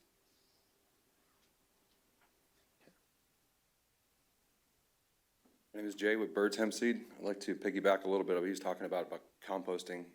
We know that hemp is a carbon neutral or carbon negative impact plant. So if we were able to sequester that carbon and put it into compost, that's actually building income for our communities as well. That's one thing we can all look into and find out the economic impact of the value of the crop that can't be put on the marketplace. Additionally, I'd like to raise awareness to the storage of the actual material, especially the CBD crop. The cannabinoids in there actually, they evolve every single day. So the longer we hold it at 30 days, the lab test from day 1 to day 30 is going to vastly differ. The THC will not, and the CBD will not, but very slightly. But a lot of the compounds within the actual biology of the cannabis plant, it changes very drastically. Just a lot of the medicinal benefits actually vary. So if we're talking about harvesting and processing it right away for medicinal benefit, a 30-day window may deteriorate a lot of that medicinal benefit and take it right off and render that crop is much less valuable to the California marketplace. So the longer we hold it, it varies and it just deteriorates right away. So we'd like to be able to speed up that process, or at least be able to be hands in so the farmer can take it in and have it processed and have an answer in 24 to 48 hours, because that is the real turnaround. It's taking it from the field and having it into something lickety split. Thank you, guys. Thank you. You want to do a quick 10-minute break and then we'll come back and. Make a couple quick comments real quick. Just to address the composting issue, I think it's a great idea, but you have to think about if you pull this mass crop off and then move it, then you're moving a mass crop to compost. It's, I think, probably better just till it down into the ground, be done with it. Burning it, it's going to be a problem with carb. And then gasification or biochar, it's not a feasible process right now. People try to do it, and carb doesn't agree with it. So good luck with the biochar. I don't think it's going to work, but tilling it down in the ground is probably the best way to go as far as destroying a crop. Just to talk to a couple points for sampling, for plot sampling, just do by acre, just X number per acre. There's a definition issue that I wanted to address with cultivar versus variety. From a breeding standpoint, we don't call them cultivars, we call them varieties, and varieties will change depending on the type of seed which it's grown from. So if you do a clone, you should have the same all the way through. Tissue culturing is going to kind of eliminate any variation on that. But it is important to understand the difference between a variety and a cultivar, and the variation you can have on a seed process. But if you guys want more question or expertise on that, we have USDA breeder that will do a electron microscope to look at the actual gene of the plant versus just what it looks like. Plant patents exist, and that's how they vary this plant versus that plant. So this is nothing new, to actually understand the difference between plant and cultivar and variety, and it's variety. They're not called cultivars. We don't, in the plant breeding world, we don't use that term. And I think that Allison and Richard, you've done an amazing job. It's probably the hardest task to figure all that out. And so best of luck to you. And if we can be supportive of that, bring in expertise, and I think the public sector, that's what we want, is to be able to have that conversation to help define and redefine things that maybe weren't understood and haven't been understood by the other states. The big thing about the other states too, I think you guys should really bring in Oregon on this. You guys have Nevada and Kentucky and some of these other places, but Oregon is our closest neighbor and probably our best ally. We do a lot of work through certification process in Oregon. So I'd say look at what's going on in Oregon. They just passed a new law dealing with nothing can leave the state unless it's processed in Oregon. It's a way to create more revenue for Oregon. So it's interesting there. Another point on the HPLC versus the gas chromatograph. HPLC is a cold process. We're expecting to see more cannabinoids on a cold process than you were on a heat process, because what happens is when you heat it up, it breaks apart the molecule essentially, and it creates an active compound versus an inactive compound. So if you really want to find out what's in it, you're going to go for a cold process, not a hot process. But they are two different things, and you'll see more cannabinoid content on a cold process than a hot process. It's just depending on what the compound you're looking for. And then as far as standardization of the laboratory, it's a big problem across the board from fertilization to, standardization. So I would say go for a DEA or ISO or FDA type laboratory certification. If they don't have that, don't do it. And you should really separate cannabis labs versus industrial hemp labs, because sometimes they mix them and then you get these problems and they're just not certified. I just want to address some of these issues on that. And one last thing. So other than the standardization of the laboratories, which is a problem, but I would say separate those and make them have standardization. This is a food crop or an agriculture crop, not a medical crop. I mean, CBD oil, yeah, but it's an industrial crop. So let's not get it kind of convoluted there. And then the only other thing I want to talk about was the degradation period. You have a 30 to 45 day degradation period through oxidation. So it's 10 days, not going to be 30 to 45 days for degradation through oxidation, and that's your problem, is the oxidation period. Thank you. Thanks, Justin. We'll have an opportunity for more comment after further discussion after the break. Thank you. All right, we want to take it's 10:45. How long of a break do you want, Lawrence? 10 minutes? 15? 10 minutes. 10 minutes? All right, 10 minutes. We'll come back at 10:55. Don't use the clock on the back of the room because it's not correct. I know. I sort of got lost there in the middle, Yeah.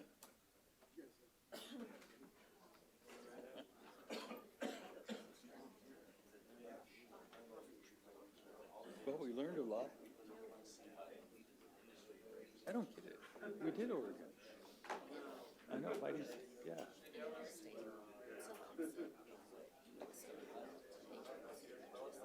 Yeah, I know the lab I went to, yeah. They explained it to me, why they do it, use the gas and the flames.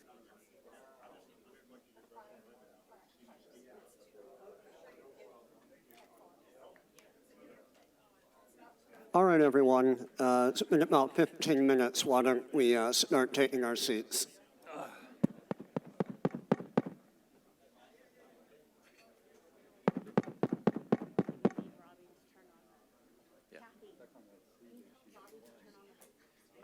Because nobody else has done another one. Become a billionaire and start your own co-op.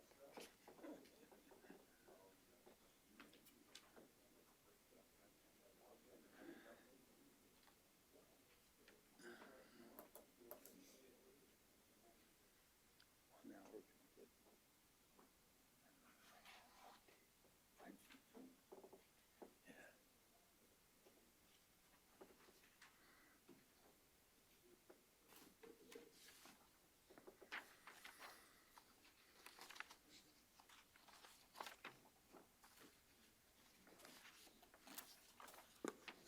All right, why don't we begin now? Everyone take your seats.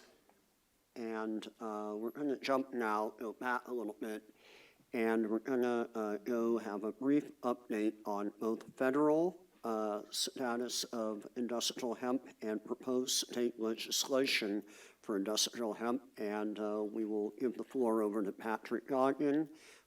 Patrick, please tell a little bit about what you do and then go right into it.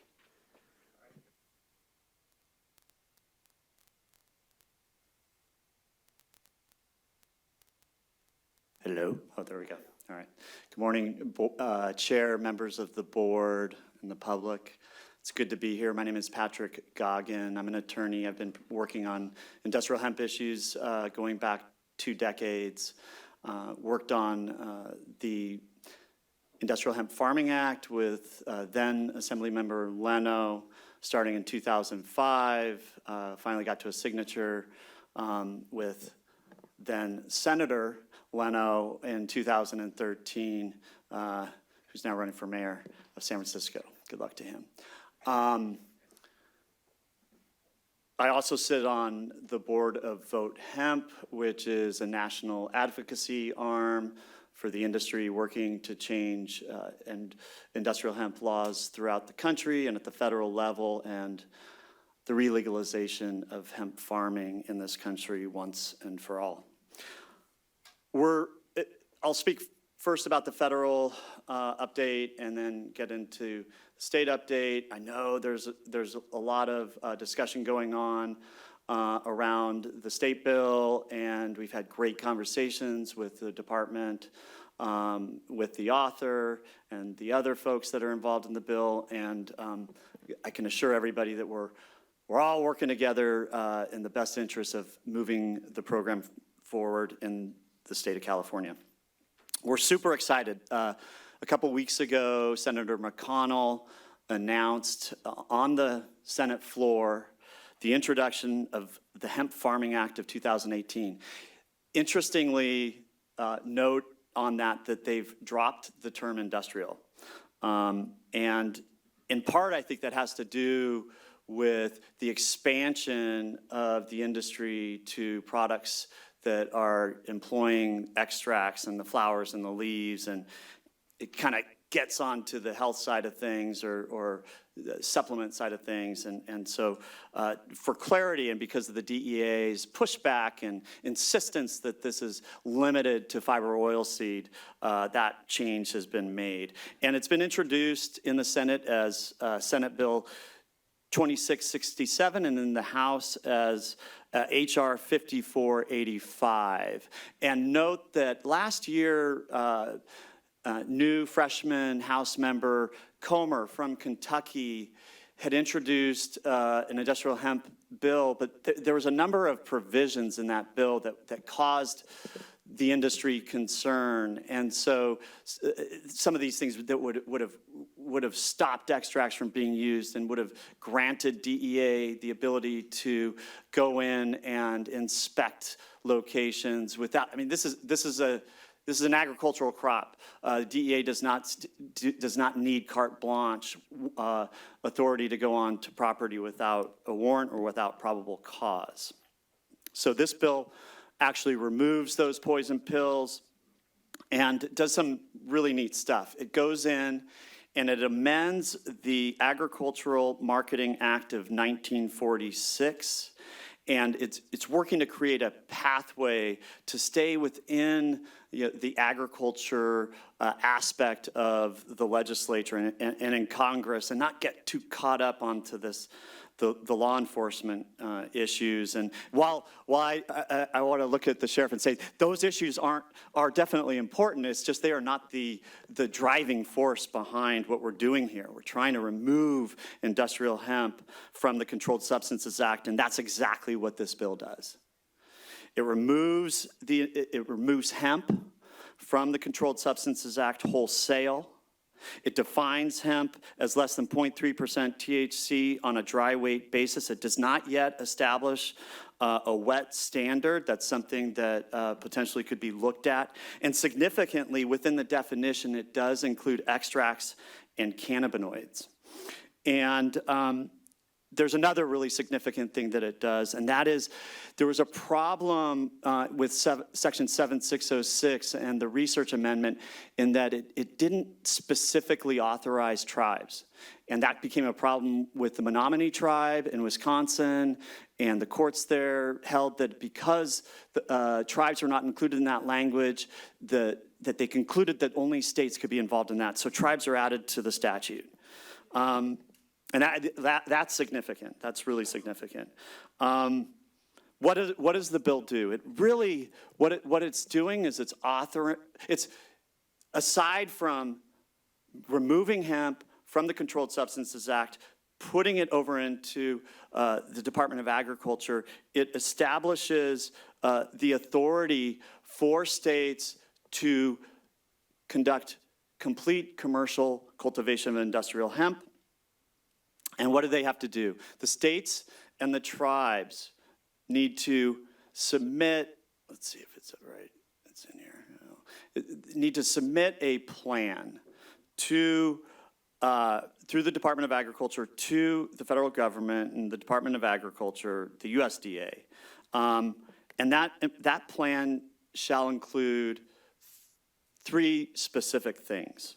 One is that it needs to collect data, and specifically data on describing the land where it's being cultivated. That's it. That's the only listing of data that needs to be included in the plan. Of course, other considerations can be. It must establish a process for testing for THC limits. Doesn't say how you have to do it, just indicates that you need to indicate the procedure. And you also need to have a procedure for disposal of hemp that violates the definition of 0.3%. Other provisions within the bill include that there is no preemption of state law so long as it's consistent with the act. You can go beyond the act, but so long as it's consistent. It authorizes funding for research under several federal agricultural acts, and it provides for federal crop insurance, both on a pre and post harvest basis. And then finally, it requires that states submit a report. The Departments of Agriculture submit a report on their pilot programs. I guess that's easy for California to do. Nothing to report yet, unfortunately, but we'll get there. And it sunsets Section 7606 after a year. So, we've had a number of federal pieces of federal hemp legislation introduced in Congress without success in the past. Why do we think this is different? Well, the leadership of Senator McConnell on this issue has proven nothing but extraordinary. It was Kentucky's leadership throwing its hat in the ring that made Section 7606 happen. Mitch McConnell is incredibly frustrated with the obstruction that the DEA has thrown in the way, and other federal agencies have misinterpreted the intention, the congressional intention behind Section 7606. And so he's decided that one of his missions is to get this, to remove hemp once and for all from the Controlled Substances Act, to make it very clear to the DEA that we're not going to debate what's allowed under Section 7606. We're going to remove it once and for all. And if it doesn't move as a standalone piece of legislation, then it very well might get dropped wholesale into the Farm Bill. So we're excited. There's momentum. There's folks lobbying on the Hill today, synchronistically enough, and we're very hopeful. Now,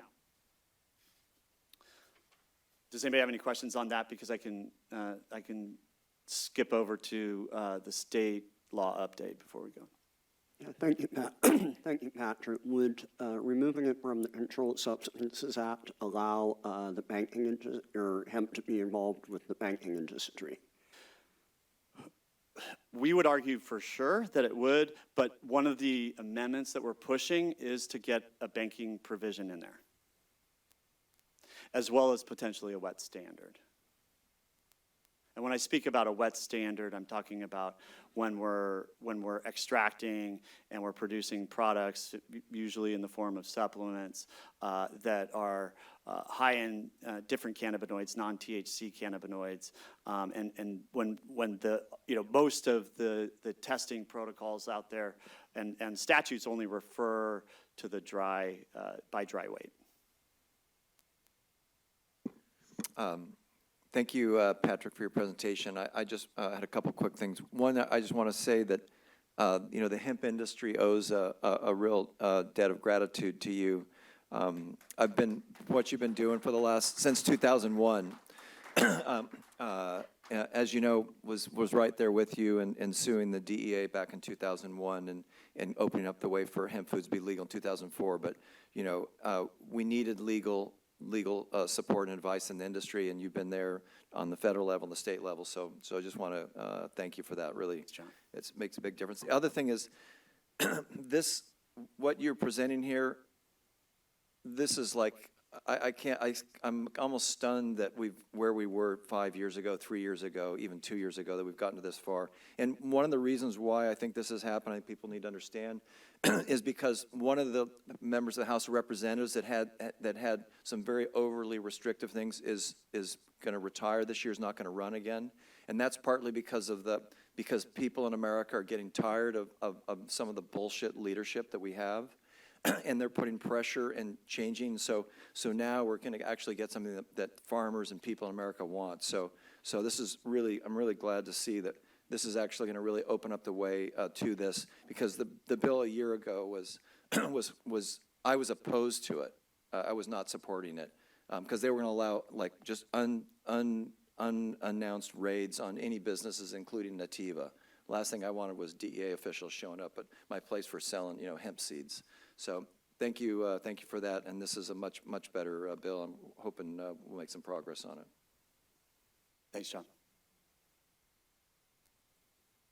Any other questions and comments from the board on the federal bill? And yeah. Can you give us some idea of a timeline or best case I wish scenario, I could. Worst case scenario? I mean, these days, given that it's DC and given this administration, and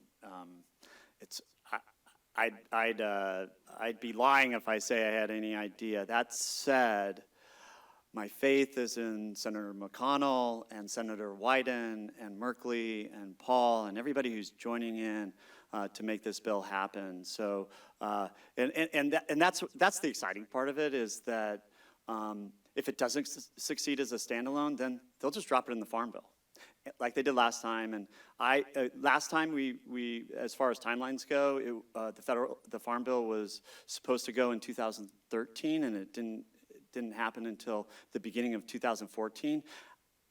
I could see that happening. I think between now and November, it's anybody's guess. But after November, things could move. One thing I just wanted to share was when I first heard McConnell at this agricultural meeting in Kentucky make this announcement, I was like, okay, well, that's great you're doing this in Kentucky around to some farmers, your constituents, saying you're going to do this. That's one thing. But then when he basically introduced this bill on the Senate floor and read out loud and was on camera, and he spent 5-6 minutes of his time, that's a whole different thing. He wouldn't be putting that much time and effort, I think. So I think that's a very positive sign that the majority leader is doing that. So I think that makes our industry much more hopeful that this is going to have a serious shot at passing. Whereas without that, if he didn't do that, then that'd be a different story. The bill's designed to move. Okay, moving on to Does anyone in the audience have a quick question or comment about the federal legislation?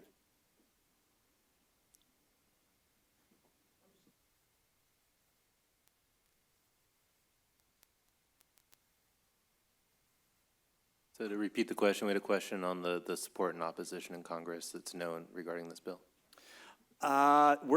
So folks are on the Hill right now lobbying to get additional co-authors onto the bill, but I can tell you that the sponsors, the original authors are McConnell, Paul from Kentucky, and Wyden and Merkley from Oregon.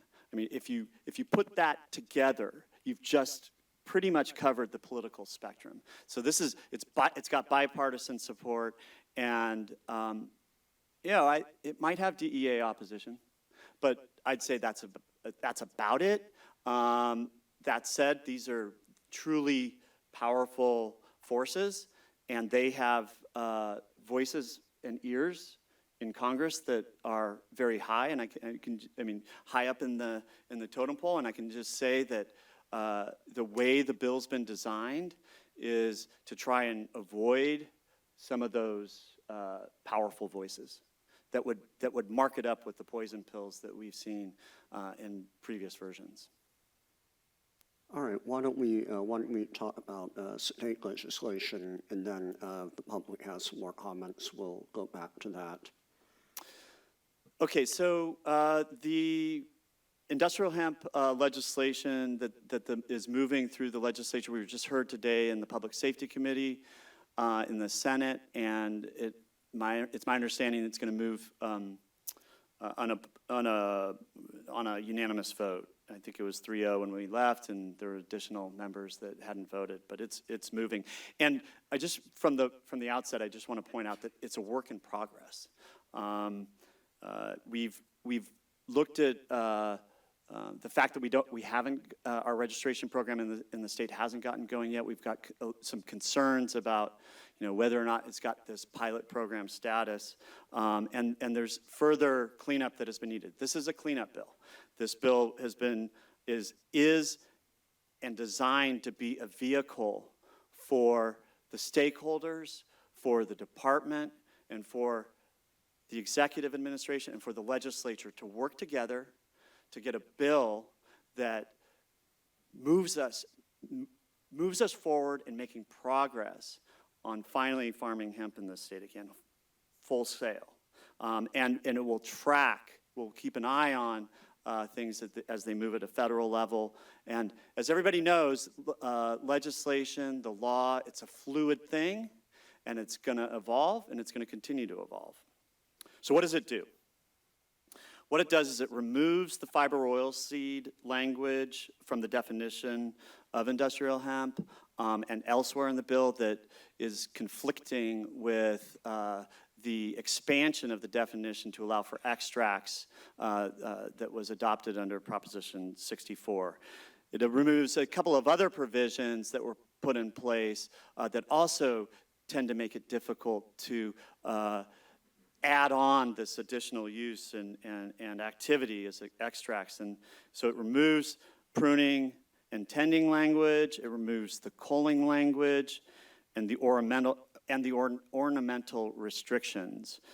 It does not remove the densely planted language. There was an issue with Ledge Council on that, and they argued that if we were going to remove that, then we need a 2/3 majority, and we decided against that. Densely planted is something that's not defined in the statute, and we've talked with the department about that, and there may still be some minds to change at Ledge Council to potentially remove that, but I can say that we're all working together to try to address that issue. It does include an opt-out provision. The opt-out provision will be amended. It will be amended to limit it solely for the purposes of cross-pollination. This issue has been one that's been around for a decade. Marijuana, medical cannabis, and adult use cannabis cultivators are concerned about cross-pollination issues. Because we've been locked up under the Controlled Substances Act. We haven't done enough R&D on these issues. So in an effort to reach across and work together with that industry, we've decided that we would take their recommendation or their proposed change to allow for jurisdictions in places like the so-called Emerald Triangle, if they were so inclined to limit the production solely on cross-pollination grounds, and it could be limiting it just to feminized plants, but they have to go through an ordinance process, and they can't just do it willy-nilly for no reason whatsoever. These issues have been brought up from the public, and rightly so, and we're listening, and the author is listening, and actually the legislature has pointed that out, and it was addressed in committee today, and that will be amended. It also, one of the final things that it does is it provides CDFA with pilot program authority. And again, we're working with the department to make sure that whatever is adopted is the right workable solution. We're also looking at to the potential to make other amendments, and I'll list a few of those. One is to work with the DEA registered lab restriction and amending that to say to potentially ISO certified, again, working with the department to find the right solution on that.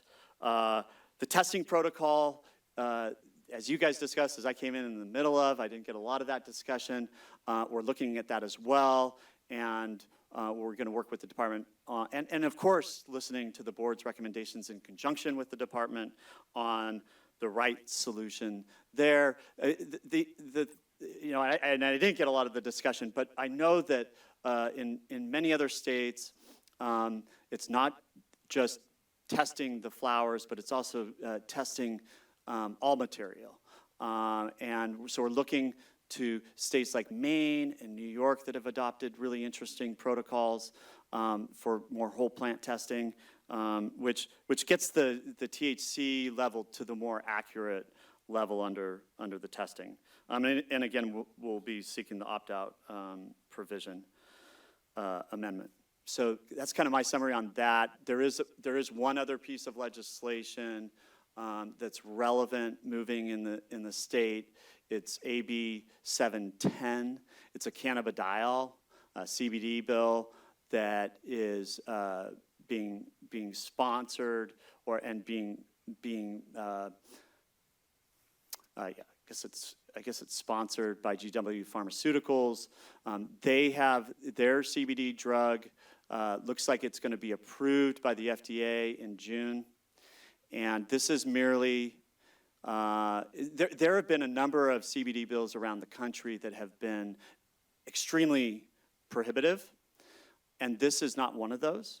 This is a pathway bill, and we proposed an amendment to make sure that industrial hemp products, CBD products, hemp extracts are fully allowed after the passage of this bill, and they've taken those amendments, and therefore we're supportive of this bill. And when I say we, I generally mean Vote Hemp, and oftentimes working in conjunction with the Hemp Industries Association.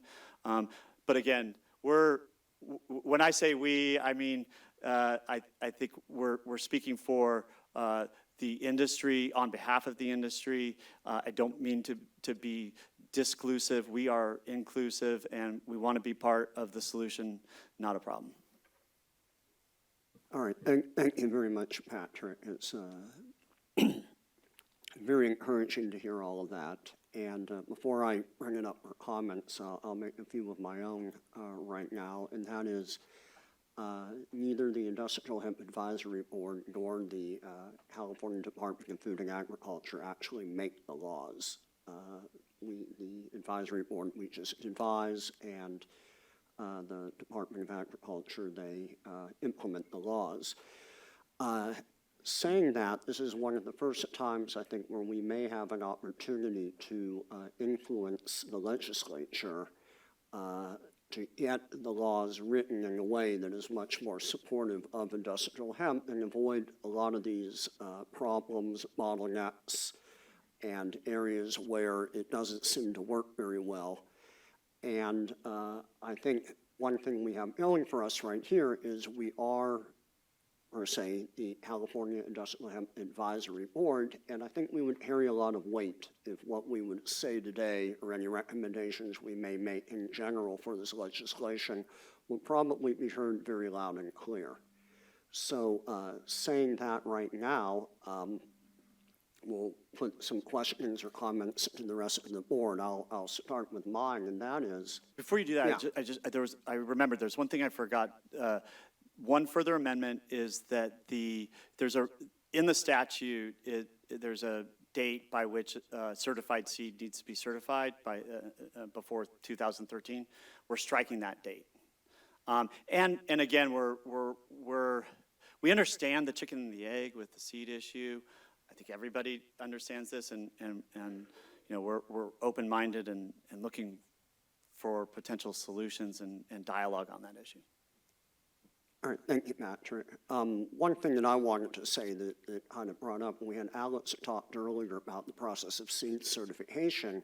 It seems like the whole purpose of seed certification is to guarantee you're going to get a crop that's going to adhere to certain standards.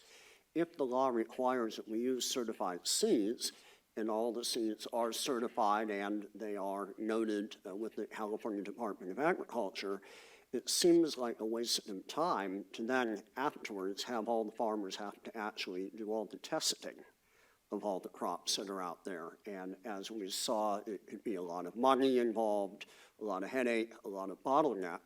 So just off the top of my head, I would recommend that, you know, we would recommend to the legislature that they would scrap the entire testing. Well, you know, I think that's an intriguing idea, but the Hemp Farming Act of 2018 requires testing protocols and provisions and a process for testing. So if the state did that, then it would arguably be out of compliance with federal law, potential federal law. Hey, Patrick, I have a quick question on that. So currently, California law requires 100% testing. Every single field is required to be tested. I know that other states don't do 100% testing currently. How do you see that playing out in the current iteration of federal law? Do you think that that's still going to be required for 100% testing, or is that something that potentially the California legislature could look at amending? And when you say 100% testing, that's everybody who's farming? Yeah. So every field. only 80% have to provide that test? Is that what you're saying? Right. So currently, in a number of the other states that we spoke with, they do targeted testing. They don't sample every field. They decide which varieties they're going to test this year, things of that nature. So they only do certain fields, whereas currently California law requires a test result from every single field. It sounds like a testing process to me. Okay. All right, I made a quick recommendation. Is there any other question or recommendations or comments from the rest of the board? I just, John Rulak, that last, Joshua's, about this random testing, or is that something that we have any language that we could consider that would reduce the burden of growers that California, are you suggesting that's something that we could be considering today here? I'm just pointing out what California law currently states, which is that every single field requires a test result. And so if the board would like to discuss that further on, if they don't feel that that's necessary, or if they feel that there should be some other standard set forth where, you know, whoever is actually performing the testing does it in a different manner, that's up to discussion on the board. And we don't have an opinion either way on how what the board's recommendation is. Yeah, so to clarify, then that's what the current law is, and we're aware that the legislature is considering a kind of a worked up, making some adjustments to the law. So would this, if that was inserted in the legislature bill, then that would be an opportunity, and our board could make some recommendations to that effect. So as far as what the board can and can't do as far as legislation, so the board can make a recommendation on the industrial hemp law. That's actually in the law, that it says that's one of the things that the board can do. One of the questions that we have is we're not sure how that would apply because we don't have a mechanism really for the board makes recommendations to the secretary, and then it would require the secretary to then forward that recommendation to the legislature, and there's not really a method to do that. However, I mean, if the board did have a statement or make a recommendation, as Lawrence was saying, even, we would have to investigate what that actually means in a practical sense, what kind of actions we could take, but the board can still make the recommendation and we could explore it. Right, okay. So I would like maybe get what other board members would think about making some recommendations to reduce the burden on the growers, and that if we could support that, maybe the legislature would consider that. Curious what other people's thoughts are. Anyone else on the board want to make a comment on that? I mean, if you could change, if you could write the law right now yourself, what would you change about it? How would you make it better? How would you make it easier? John, just real quick, from the law enforcement perspective, the amount of testing that takes place will never be enough for us. That's just kind of how it goes. But I'll just say this is, for growers out there, if they're legitimately growing in hemp, they're not going to really have to worry about law enforcement. The growers that think they're going to disguise it as hemp are going to have to worry, because we will simply just come in and test it, and if it's outside the scope of what the law says, it's going to be considered marijuana and an illegal grow. So I think if the testing were scaled back, it's really not going to have an impact on law enforcement, because if we have, information that somebody's growing it illegally and it's not hemp, we're going to come in and do our own testing. So, I don't think it's really a big issue for law enforcement as far as scaling back the testing, because if it's illegal, it's illegal. So, and then just real quick, Pat, on the first bill that you talked about, I didn't catch the number on that one. I caught AB 710, but I didn't catch the number on the first bill. SB 1409. And if the state bill, yeah. Yeah, the state bill. And if people in the room have, once they read it and have some suggested changes, would they just reach out to you? Who would they reach out to on that? Senator Wilk's office. Okay, thank you. And I'm happy to be reached out to, or the lobbyist that's on the bill. Eddie Bernanke, Politico Group is on the bill. They've been great supporting the bill. Reach out to me at VoteHemp, patrick@votehemp.com. Thank you. All right, do we have any other comments from the board here on the proposed legislation? Yeah, Larry, this is Matt McLean. I have a number of hopefully small points. Patrick, just for clarification, I know the devil's in the details here. So regarding the new definition for industrial hemp in the state, is that proposed at the end of the bill? Is that 11018.5? Yeah, that's where the definition exists. Section 6, okay. You said there's no definition for densely planted, right? Within the bill? That's correct. And it's kind of up in the air whether that's going to move forward or not. It's kind of in dialogue right now. Yeah. Okay. And then it looks like the requirement to identify the purpose of the grow has been removed, or proposing to be removed? Yes. Yeah, before it was identified as a fiber or oil seed crop, or choose which one it is that you're going to do. We're removing that. Okay. Is there any intention behind that? Yeah, the intention is to allow for, to make it more consistent and aligned with the intentions of the Prop 64 drafters in adding extracts to the definition and derivatives. And the fiber oilseed language conflicts with that intention. So we're just getting rid of that conflict. Right. And I think from the last meeting too, there was kind of a motion or recommendation to add an other checkbox into the application. Okay. So that would be consistent with that effort. Right. Okay. And regarding the opt-out, looks like it's in section 2, 2F and section 3, 2H. Yeah. Would that pertain to institutes of higher education and established ag research institutes as well, or is that just for growers and seed breeders? Like, can a county or a city say that the school can't grow within the county?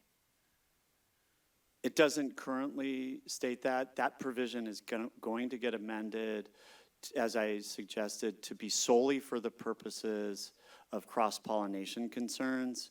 And it doesn't, right now, it doesn't speak to that. And it may at some point, but it doesn't right now. Yeah, it just seemed a little broad to me, to where like the county could possibly tell an agricultural research institute within the county that they can't grow. Just looking for further clarification. Yeah, so it would be generally, so with and the amendment's a work in progress, so we're working on that language. But the idea, and I don't know that an ordinance adopted by a county or a city to restrict just an institution of higher education from hemp cultivation because of cross-pollination concerns and not limit others. I don't see that being consistent with the amendment and the spirit of that amendment. Okay, that's great. Because right now it just says growers, limits growers or seed breeders. I mean, I know that it's being amended, so that would just be a personal recommendation. And that recommendation is? To not allow a local government to prohibit an institute of higher education or an established agricultural research institute from cultivating within the city or county. That's personal and not coming from the board right now. Duly noted. Is there a reason that the definitions are being struck from this? Like the whole section 1 isn't included in this SB 1409? Are they just, do they not pertain, or? I don't know what you're speaking to specifically. Like the definitions of board, commissioner, agricultural research institute, industrial hemp, they're just. To clarify, Matt, so the original version of the bill included some changes to the section that includes definitions, and the current version has struck all those changes, so there's not currently any changes being made to that's the definitions. Okay. Yeah, it's confusing when you look at that, because the original language, or the original version of the bill is in there, and then amendments go in and strike things out. So it looks like it's actually amending something in the statute when it's actually just amending the originally drafted bill. Got it. And then, yeah, I'd say that the section 4, points 3 through 10 regarding DEA-approved labs and testing, if we can take a shot at this in this iteration, we should do so. That's our intention. Great. Lawrence, could I interject in the essence of time? If we're discussing matters that we would act on for the board, and if it's something that you would like personally to insert in the bill, you could address that with him individually? Well, I'm going to make these recommendations or move them as motions anyway, and I think if we're taking time to go after go through a federally proposed bill, this is regarding state legislation. I have 1 or 2 points left. And I think one of the big things would be Section 5, 81007. Like, why would we add the language of the State Department of Ag may establish it when we can just make it say shall or must, and then it moves them to action? So that's the language that came out of Ledge Council. Okay. Working with the senator, and I think the idea there is it wanted to give the department some flexibility. Right. I've just been recommended by the Hemp Industries Association executive director in the past to, if we want to see actual action, to make that language inclusive of must or shall instead of may. Because if it's May, then CDFA doesn't actually have to do anything. And then my last point before digressing would be, there's no language in here about tribal lands, native peoples, anyone that qualifies there. Apologize from the. Good point. Time constraints.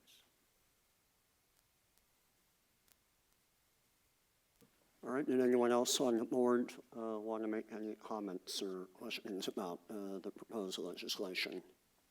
I would just echo Rick's comments. I haven't read it yet myself, and I think we should put it on our next agenda. So if we do have some recommendations coming from the advisory board, we can all have a chance to really read it and look at it. I would, given where the bill is at, the next step is appropriations in the Senate, and then it'll move over to the Assembly side. So I don't know when your next meeting is, but it might be a little late for amendments at that point. Yeah, I mean, this is already going in committee. You know, they're adding amendments, they're voting on it.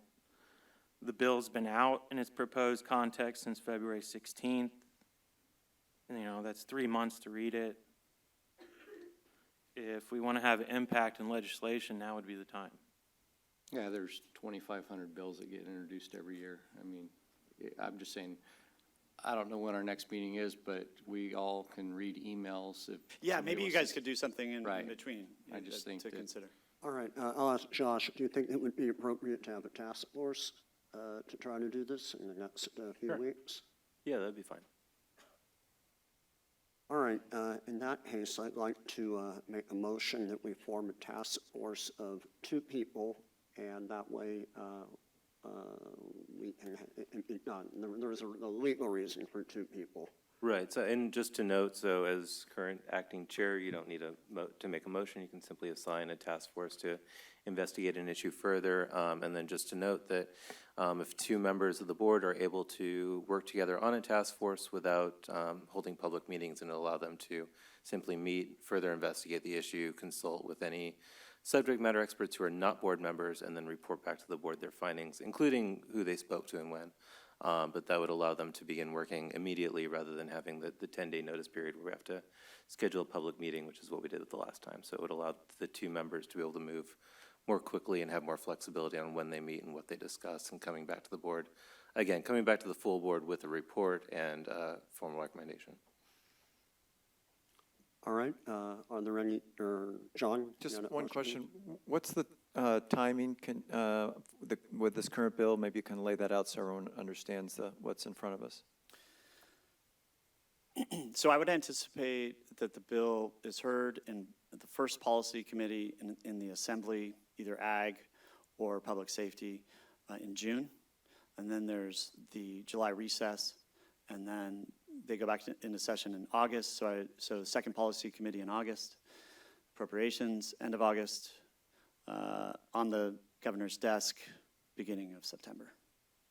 Patrick, I may have misheard, but I was told that for some reason this doesn't need to go to the Assembly, because of legislative rules, that this was just going through the Senate. That's not okay. That's not going to happen. Yeah. All right. I didn't understand. I wish that was the case. I didn't understand. We got to go through when those someone hoops. explained that to me recently. But okay, good. So we do have a few more months, though. Yeah. But it's going Yeah, fast. So. we've got California's long legislative process ahead. All right, anyone else have a question about that? I would like to make a motion to have 2 people be on a little task force. I'm not a lawyer, so I might not be qualified, but I will volunteer if there aren't any other people. Larry, I think did Joshua, did you say it doesn't require a motion? Doesn't require a motion. The chair can simply appoint 2 people to investigate it further. Point that for clarification. Yes, thank you for the point of clarification. Yeah, I would love to be on it, but I'm leaving the country next week for several weeks, so it's gonna be hard for me to be available. Yeah, I'll gladly volunteer. Matt McLean. Other volunteers? All right, any other volunteers? Valerie and Matt? All right, perfect. Excellent. So you'll form a task force, come up with recommendations, and you'll provide it to us at the next board meeting. Excellent. And we don't have to vote on that. No, we don't need a vote on that, and we'll discuss when that next meeting will be in a little bit here. We'll keep it going. In the interest of time, if there's no further discussion by the board, can we open it up to public comment? And we'll try to keep the public comments brief. I apologize, we are starting to approach noon, and we don't want to go too far over time, so we'll try to limit everybody and keep things moving, just so we can provide everyone an opportunity to comment. Hi, my name is Thomas McDonough, and I'm just observing here today. I would like to make a comment.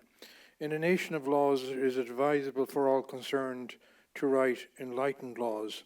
You seem to be taking an enlightened approach, not totally.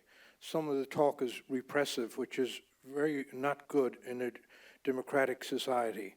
But anyway, I think you are establishing good, solid guidelines. Thank you all very much. Thank you. Yeah, be sure to say your name when you get up there. Hello. My name is Connor Stephen, and currently I'm a senior studying agriculture and environmental plant sciences at... We can't hear you on the mic. Is that better? Yeah. My name is Connor Stephen, and currently I'm a senior studying agriculture and environmental plant sciences at Cal Poly San Luis Obispo. I should be taking a plant pathology exam right now, but instead I'm here today with my buddy Ted Fitzgerald to discuss our endeavor to research the incredibly versatile and valuable crop, industrial hemp. Unfortunately, the task of working with this plant has been quite difficult. Our university and the CSU system as a whole has made it abundantly clear that cannabis research of any kind will not be accepted nor supported. We are firm believers that to deny research of this crop is to perpetuate the misunderstanding of it. In response, we began a student-only petition approximately 2 months ago to gather support for the formation of an industrial hemp pilot program at Cal Poly. Since then, we have accumulated almost 2,500 signatures from our peers. Numerous faculty, including the entire horticulture and crop science department, has also illustrated a significant amount of support. The encouragement has been incredible. As an established agricultural research institute, Cal Poly has the opportunity to engage in studies that would help broaden our scientific understanding of industrial hemp. A pilot program at our university would certainly provide data that are necessary to assist both the regulatory process and California farmers. Currently, there's minimal scientific information about industrial hemp relative to major crops such as corn or soybeans, and we wish to change that. Ted and I came to Sacramento today seeking assistance in bringing the conversation of industrial hemp research to the California State University level. After several conversations with the provost of our university, it has been made clear that the next step is discussing this endeavor with Chancellor Timothy White and the CSU General Counsel. Hopefully, the Hemp Farming Act of 2018 proposed by Senate Majority Leader Mitch McConnell will pass and provide greater legal clarity that is needed to continue moving in the right direction. There are numerous universities across the United States working with this crop currently, and we long for Cal Poly to be one of them. Hey, Connor, if you can wrap up, I appreciate that, sir. On behalf of the 2,500 students and faculty that have signed our petition in support of researching industrial hemp, please assist us in our fight for academic freedom. All right, thank you. Yeah, thank you, Connor. And yeah, we want to keep it to about 2 minutes as we need to get the meeting moving forward. At this point, please keep your comments to the legislation and the report that Patrick just provided us, and then there will be opportunity for additional comments in a little bit. Absolutely. Yeah, thank you. So I'll keep my statement short just because Connor touched on a lot of points that I want to touch on. But to introduce myself, my name is Ted Fitzgerald, and I'm a third-year agriculture business student at Cal Poly San Luis Obispo. And I stand before you today in hopes to gain clarity on the current state legislation regarding industrial hemp research for institutions of higher education. Throughout our last year, Connor and I have been working diligently to get approval to conduct research at Cal Poly San Luis Obispo. With our efforts, we've seen great barriers set in front of us on multiple levels of the administration. Faculty members want to publicly support our endeavor, but due to the current political environment on our campus, the plant is stigmatized and frowned upon by the administration. This mindset has been trickled down through the California State University system and has affected aspiring researchers like Connor and I. I intend on applying to Cal Poly's master's program for environmental horticulture sciences and hope to use industrial hemp as my primary research topic.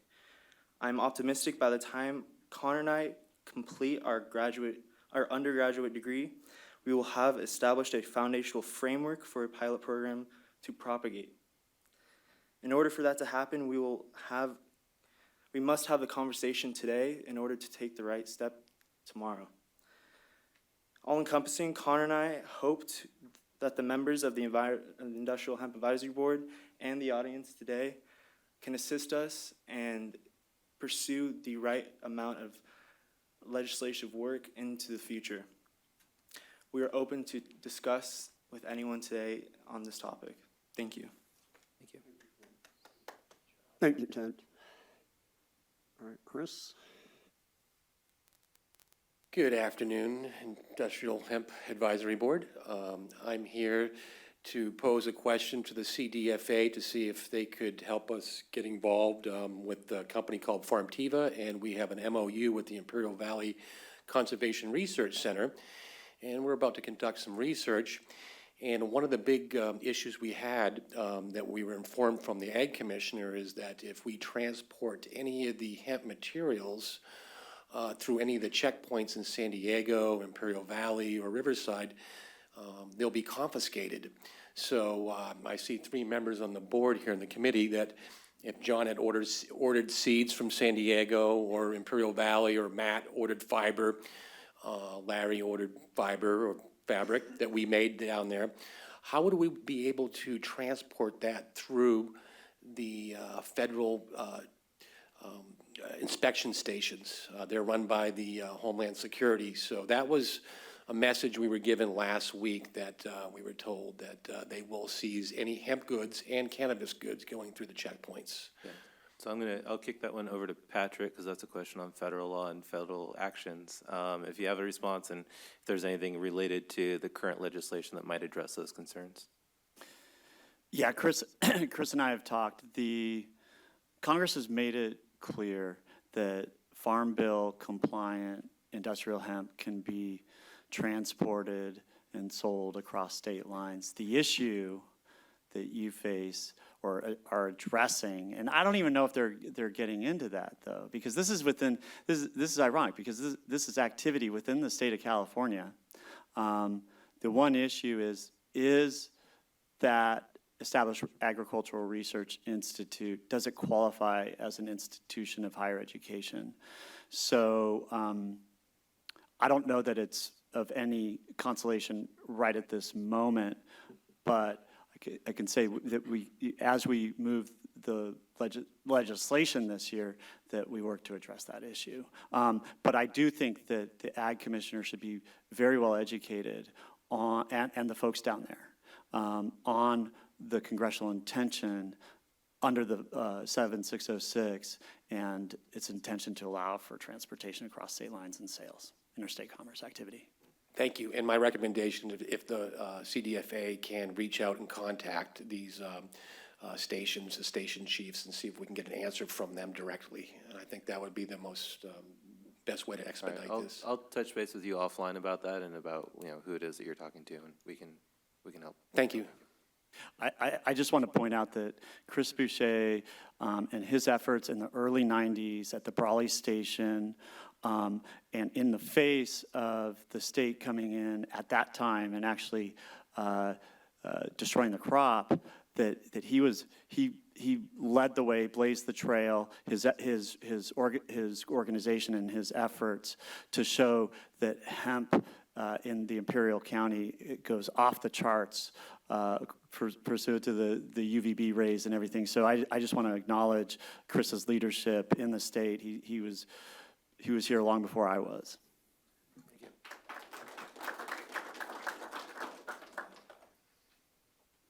Hi, Wayne Richmond, California Hemp Association Executive Director. Thank you, Patrick, for explaining some of the nuances of 1409. We are in the position, meaning our organization is currently opposing portions of this and have submitted letters to legislators in that regard. We think there's good things in there. We think there's things that can be fixed. and should be fixed. And just to let people know, for communication, you can communicate with us. We have pipeline to the legislators. I'm meeting with Senator Wilk's office following this meeting today. That's all I wanted to say. Thank you. Good afternoon, the board, public. My name is Roosevelt Shannon. I'm from Oregon, and I currently assist in the development and management of hemp cultivation in Southern Oregon. I'd like to make a comment regarding the testing. I would suggest that in order to ensure third-party abilities to be able to say that we're complying with state law and federal law, that we go with something of testing in all fields to be able to prevent the entry into the marketplace of illegal substances. So better safe than sorry. So that's mine.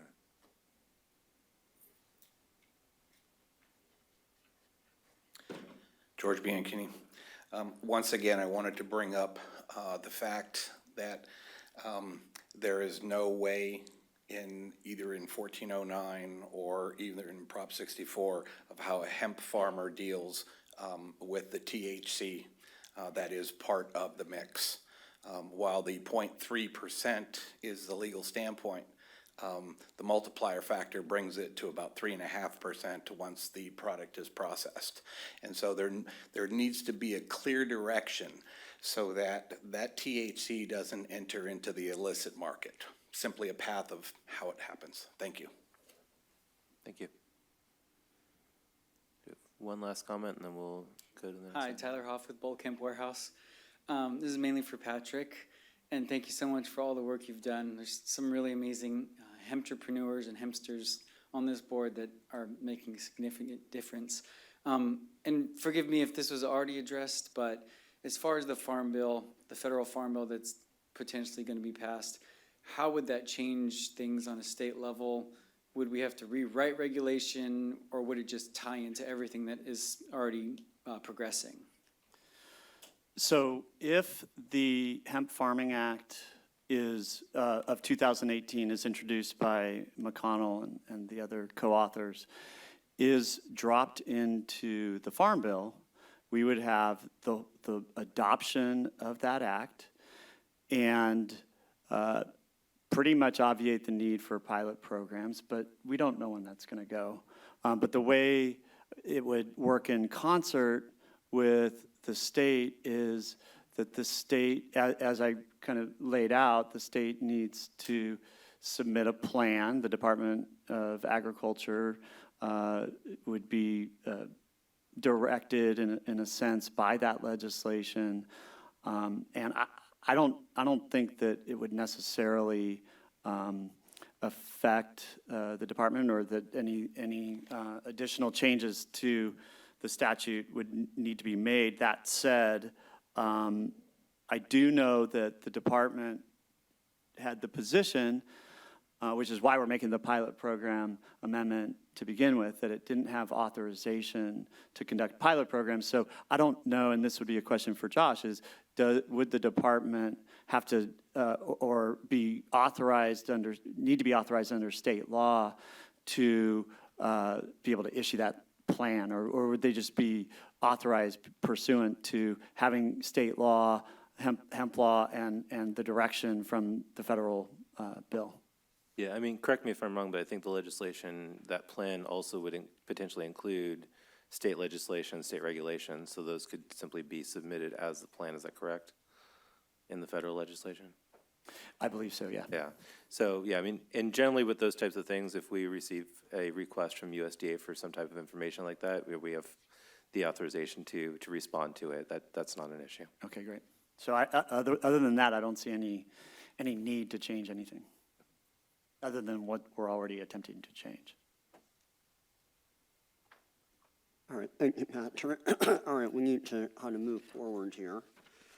Our next item on the agenda is... So we're going to move forward by moving back and coming back to the testing task force? Oh, yes, okay, let me get back to that. All right, regarding the testing task force, do we have any further discussion or questions from the board regarding this item? So what I was hoping to do is to go through the list of recommendations really quickly and discuss them with the board, what you are looking for and how you would like us to move forward. And because we can try to wrap those up as hopefully an actionable item by CDFA or for other items that the board's going to be required to do. And we can kind of go through those and figure out what the next actions are for each one, if that's all right with everybody. So, if I can find my notes. Oh, it's here. So the first recommendation that we have from Allison Richard, and again, please correct me if I'm wrong or correct me based off of the discussion today, but we had a recommendation that sampling be done no more than 30 days prior to harvest, was the first part of that. We had a recommendation that samples be taken by an inspector with the farmer present, and there was a question as far as who the sampler was. And it sounded like the recommendation was to have the sampler be a licensed cannabis laboratory and one of their official samplers collecting the sample. We have a recommendation that the sample be at least 5 random samples from different plants per variety to be milled and combined into one sample, which would include basically all parts of the plants, that sample, those 5 random samples would avoid field edges, would not include male plants, and that indoor and outdoor growing areas would be treated as separate sampling areas even if they're the same variety. So there'd be 5 from each. So I just had a comment on that. Yeah, go for it. So if you're requiring that the person or organization that's doing the sampling is from the cannabis board, so that's making the assumption that they would be doing the testing then? So I just want to see, are we recommending that the only testing for THC will be with that organization? That's up for the board to discuss, so that's why I'm asking the question. That's what I'm, so I would, one is that it's very expensive and there's other, I think we would have the most expensive testing of any state in the country. And I just, as a business person, I just want people to understand that doing business in California costs, like our cost of doing business versus being in another state is, I don't know what the percentage is, but it's significant already. So here we're just adding another layer of cost. So I would prefer to see that, and that's what I'm going to recommend, as my company, is that the THC testing can be done by an ISO, certified lab, not a DEA certified lab, which cuts it down further, or the current, is proposed there. So I don't know what people's thoughts are, but that you're going to start getting up. I understand it's $1,000 to do a test, or maybe the lab I went to, it was $500. Okay. And that includes terpenes and pesticides. Okay, that's a little better than 1,000. That's good to hear. Did that include sample collection as well? Yes. Okay. Yes, it did. Yeah. So that's the question is do we want to be in the same category as the current cannabis protocol is, or do we want a less restrictive? And so I'm just asking that. I just question what the alternative is. If we use the state lab, this one lab, and that's a lot of samples coming down the pipeline in the fall, and that's one option. Another option could be private labs that are ISO certified, but how long is it going to take the state to,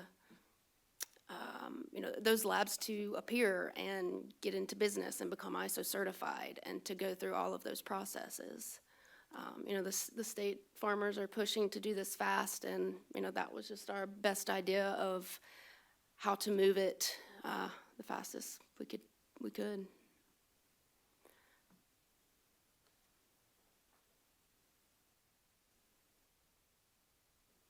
Further discussion, or we'll keep on moving, come back to that question as we move forward? Well, All right, we'll leave that as an open one. So again, who the sample is collected by and whether it's the lab or, who, that's still an open question. Again, just to reiterate, so we had the sample would consist of 5 random plants, all parts of the plant, no males, and would be considered separate for indoor and outdoor planting. For sample handling, the recommendation was to store the sample in a brown paper bag or other breathable bag, labeled for chain of custody, sealed, kept cool through storage. Pretty basic sample handling information there. And then what I've got kind of as recommendation number 5 would be testing using gas chromatography with a flame ionization detector, which is the standard currently being used by federal law enforcement and most states. The next one would be that for sample prep, that the sample itself, which would be the 5 different plants, would be dried and then milled together into a homogeneous powder-like consistency at the lab. The different varieties would be kept and tested separately, and that the lab would not determine which parts of the plants were for testing, which would kind of all be one wrapped up issue. As far as sample retention, the recommendation is that samples be retained by the lab for 30 days for a sample that passes. For a sample that fails, i.e. it's between 0.3% and 1%, it should be retained for at least 60 days. And then there was a recommendation on notification of the registrant within 10 days of sampling if it passed or failed or needed to be retested. Then there were some guidelines on what the farmer should do in the event of needing to harvest prior to receiving those results within 10 days. Maintaining them separately, including the triering process, maintaining the chain of that process and the labeling of that process, so that way it could be retested if necessary. Did I catch everything? Okay. Are there any additional questions? So again, I mean, there is the outstanding question on who is collecting the sample and who is testing the sample.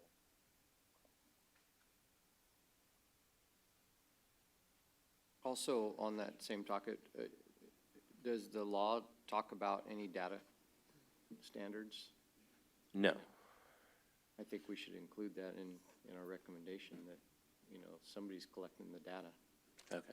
So there's one additional, so as far as reporting Like the lab. results? Yeah, like an annual reporting of, not necessarily by name of company or anything like that, but just aggregate data on if samples that come in under, 0.3, samples that come in 3% or 0.3 to 1%, and then samples that come in 1% or greater. Yeah, I mean, the group didn't consider that. Again, that's because the other states are all doing it at the state laboratory, so all the information is already with the state agency. There's no need to, submit the report, say, to the county ag commissioner or provide a summary of data to the state or to the county at the end of the season. So I'd leave it open to the board on if that's something you would like to include in your recommendation today, or if that's something you want to discuss further at a later point. Yeah, I'd say include it. Okay. And what's the recommendation specifically then? I think those 3 things, and that whatever the lab is, I don't have a preference there, but whatever the lab is that does the testing reports it annually to CDFA. To CDFA? Aggregate data. Okay. Rather than to the ag commissioners to then? Well, if they report to CDFA, I would hope that CDFA would break it down. Yeah. But It could go either way. I mean, well, I guess because one of the comments earlier was providing results reports not just to the grower, but directly to the county agricultural commissioner that was providing the registration. So that way the lab would be required to send results to both. Oh, okay. And if that's being done, then the county could aggregate the data themselves. But I don't know if that was a recommendation of the group. If there's any concerns there.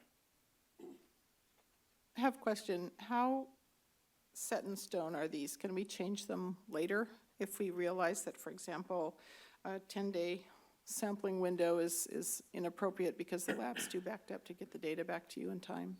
So we'll be able to modify this in the future. Yes, I mean, at this point, well, that's one of the questions for the board is how would you like us to proceed? And it sounds like most of the recommendations are general recommendations for best practices. Not necessarily, I mean, there's perhaps something, well, I guess that's kind of the question. Are there things that the board would like us to pursue regulation on? if we have to pursue a regulation on some of these things, then that's going to be obviously a little more time consuming, both making the initial regulation, but then also making changes later. But it kind of depends on what it is. So for instance, if we have to define that the sample has to be taken by a specific individual, and who that individual is, that might be something we would need to do in regulation, just so that way we can ensure consistency.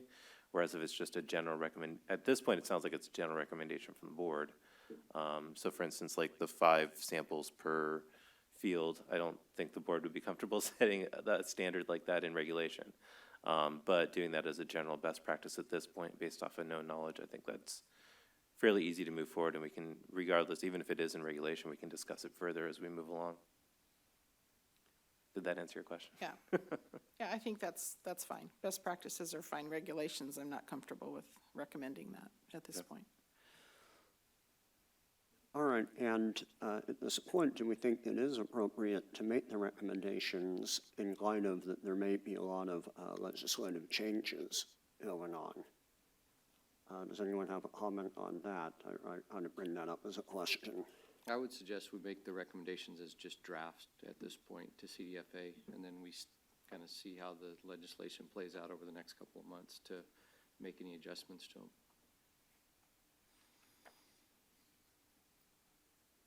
All right, does anyone want to make a motion for that? I'll make a motion to that. I second it.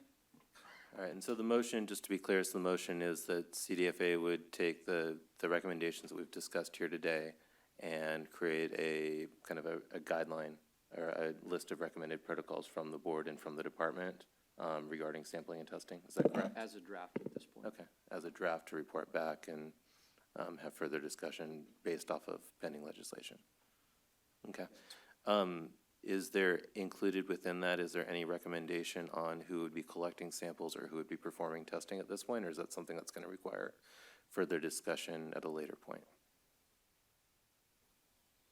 It's probably further discussion, but it's basically we're trying to leave it up to the farmer to decide what to do for testing. Okay. Any other questions or comments on that? All right, does anyone want to second that motion? We had a second from Oh, we did? Richard, yeah. It's a small point, but I would like to include moisture content for the laboratory. You know, if the moisture content's not the same across samples or across laboratories, you could get highly varying THC content. And do we have a recommendation on moisture content, or is that something that needs to be explored further? I would like to look into that a little further, Okay. yeah. All right, so something to investigate in the future and include, okay. And at this point, just to note, so besides what was included in Allison and Richard's recommendations that we reviewed and we will summarize and include in a report, there was also the addition of those results reports being provided to both the grower and to the county agricultural commissioner, and also for the county commissioner to compile data based off of those to assist CDFA with an annual report on testing. Correct? Yes. Okay. Yes. Just wanted to be clear. All right, so these are, I guess, we're going to vote on whether we're going to have these as draft recommendations. The motion has been seconded. All in favor, say. Hold on, before we go to a vote, is there further discussion by the board before we open it for public comment? Okay, let's open it for public comment before we go to a vote. If there's any comments on this motion, please keep your comments to the motion, and we're going to try and move fairly quickly. So please be brief in your comments or be direct.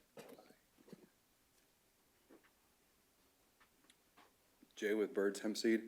So we just established, the board just established that there's varying differences in moisture content at this rate versus that rate.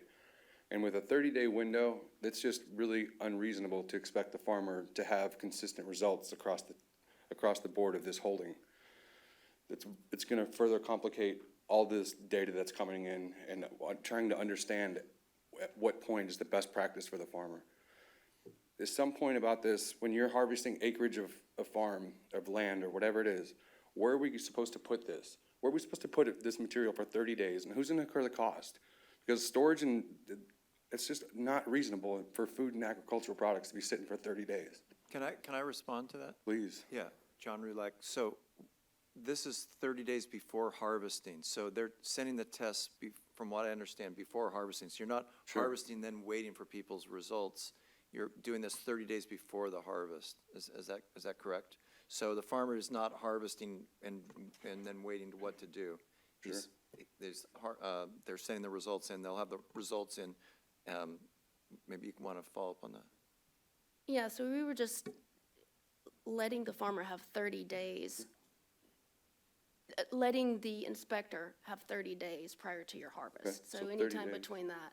And then we were suggesting that the lab have you those test results back within 10 days. Perfect. And so, you know, Yeah, just so it are you wasn't done sitting. drying about that? You know, that's the point? thing. I was like sitting here thinking, I'm like, why is it gonna sit for any period of No. time? You know, you harvest anything in the field and you take it right to the market, boom, ready to go. So I'm logically thinking, at what point does this need to be Yeah, so to be clear, the recommendation was to sample not more than 30 days, and again, that's partly because of what you're talking about. Yeah, that's it. I was just trying to make Yeah. sure that we're all on the same page. Thank you for clarification.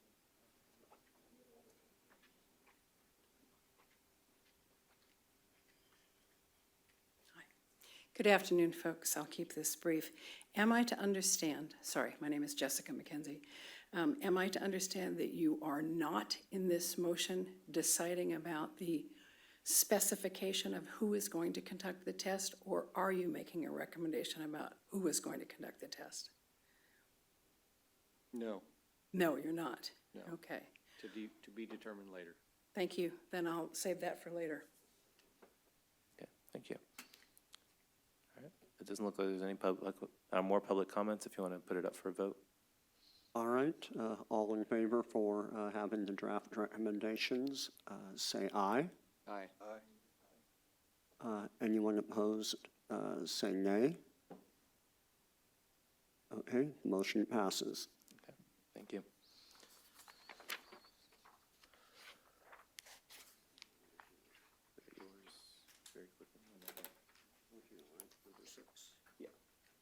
That's Michelle.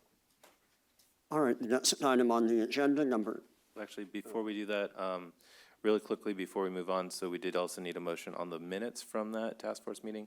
If we could do that very quickly, if there's a motion to approve the minutes from the task force meeting. I'll make a motion. John Rulak. John, thank you. Is there a All right. second? Second from Allison. all right, all in favor of accepting the notes from the task force, say aye. Aye. Aye. Anyone opposed, say nay. All right, the motion passes. Thank you. All right, next item on the agenda is a report on the industrial hemp cultivations survey by Phillips. Okay. Kathy, can you pull it up, please? Hi, my name's Michelle Phillips. I'm going to go ahead and present a summary of the data that was collected from the industrial hemp cultivation survey that was sent out. Can you go to the next slide? It was sent out on February 12th, and the data was compiled on March 12th of this year. We sent out invitations to the public to take this survey on the 12th. Oh, can you go back, please? Thank you. And we sent it to 1,666 email recipients. A total of 298 recipients had replied. Go ahead. There were, I believe, just 3 simple questions that were asked. And so the first question was, are you interested in registering as an industrial hemp grower and or seed breeder? Out of the 298 responses received, only 5 individuals skipped this question. 232 respondents said yes, and then 61 said no. And just to kind of go into a little bit into detail of, for the 5 individuals who did skip this question, they later actually responded to the other 2 questions that were relevant to anyone who intended in registering. All but one of those 5 that skipped this question selected a purpose of why they were going to grow hemp. Out of the 61 respondents who answered this question, no to this question, 17 respondents selected a purpose for cultivating industrial hemp. So I don't know if everyone was reading the questions correctly or not, but I just wanted to point that out. Okay, go ahead and the next one. So the second question, like I said, was what purposes do you plan on cultivating industrial hemp? Out of the 298 responses, 45 individuals skipped this question. As you can see, we gave the options of grain, fiber, cannabinoid production, seed production, development of new seed, or other. As you can see the chart right there. Majority of the responses was for the cannabinoid production, followed by fiber. Okay, go ahead. So I did not break down, or I didn't add up all the responses for the other. I just kind of listed, as you can see, all the responses that we did receive. So take a look before we move on.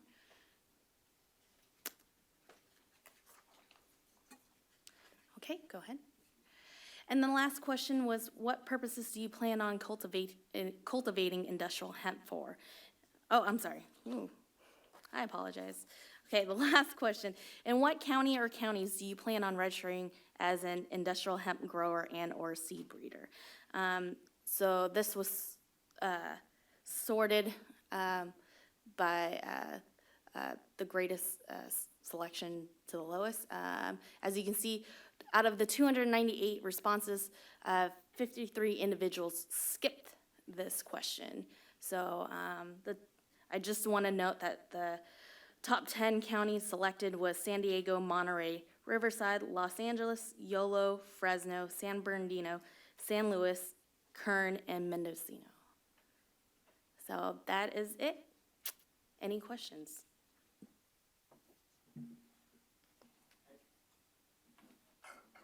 Where did the email list come from? Who were the people you tried to survey? The email was sent to everyone who was on our list, the CDFA listserv mailing list. So it's anyone who was interested in receiving updates from CDFA on industrial hemp.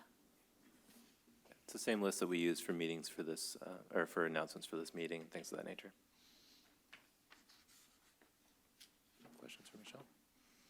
Thanks, very, very helpful. Just good to see what people are thinking or saying. All right, any other questions from the board on the survey? How do we get access to the results of the survey? Is it available to the public? So the question was how, from Brian, was how to get the information that was presented here.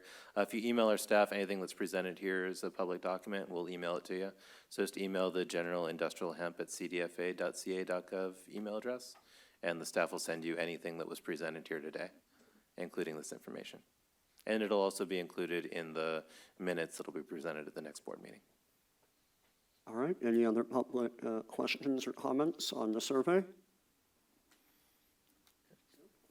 Okay, I don't think we have anything to vote on or a motion to put forward on it. All right, so why don't we go to the next item on the agenda, the election of officers. Joshua? Yeah, sure. So as we mentioned, Eric, our former chair, is no longer with us. We have a vacant chairman position. So we do want to fill that and allow the board to fill the chair position and make sure that we've got a full slate of officers for the board. So we wanted to open it up to the board if there was any volunteers or recommendations for filling the chair position. Again, Lawrence was acting today, but we do need we would like a permanent decision on the chair if you're willing to move forward with that. If Larry's willing to do it, I'll nominate Larry. Okay, All right, anyone want to second that nomination? Jump from David. All right, so we got a nomination for Lawrence to be the new chair, beginning with the next meeting. And that was made by David, seconded by John. Okay, any further discussion? Are there any public comments regarding this motion?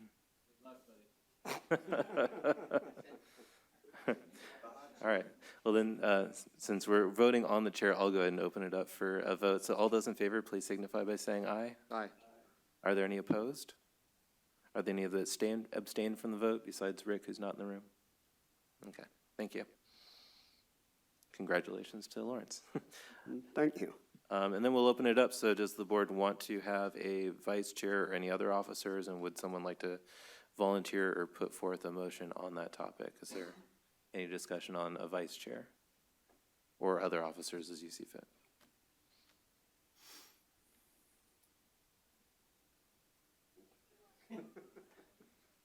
I don't think we need a second one. Larry's gonna stick around, so we should be okay now.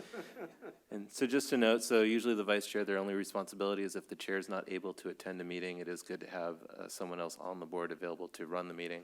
Otherwise, it'll fall to CDFA staff.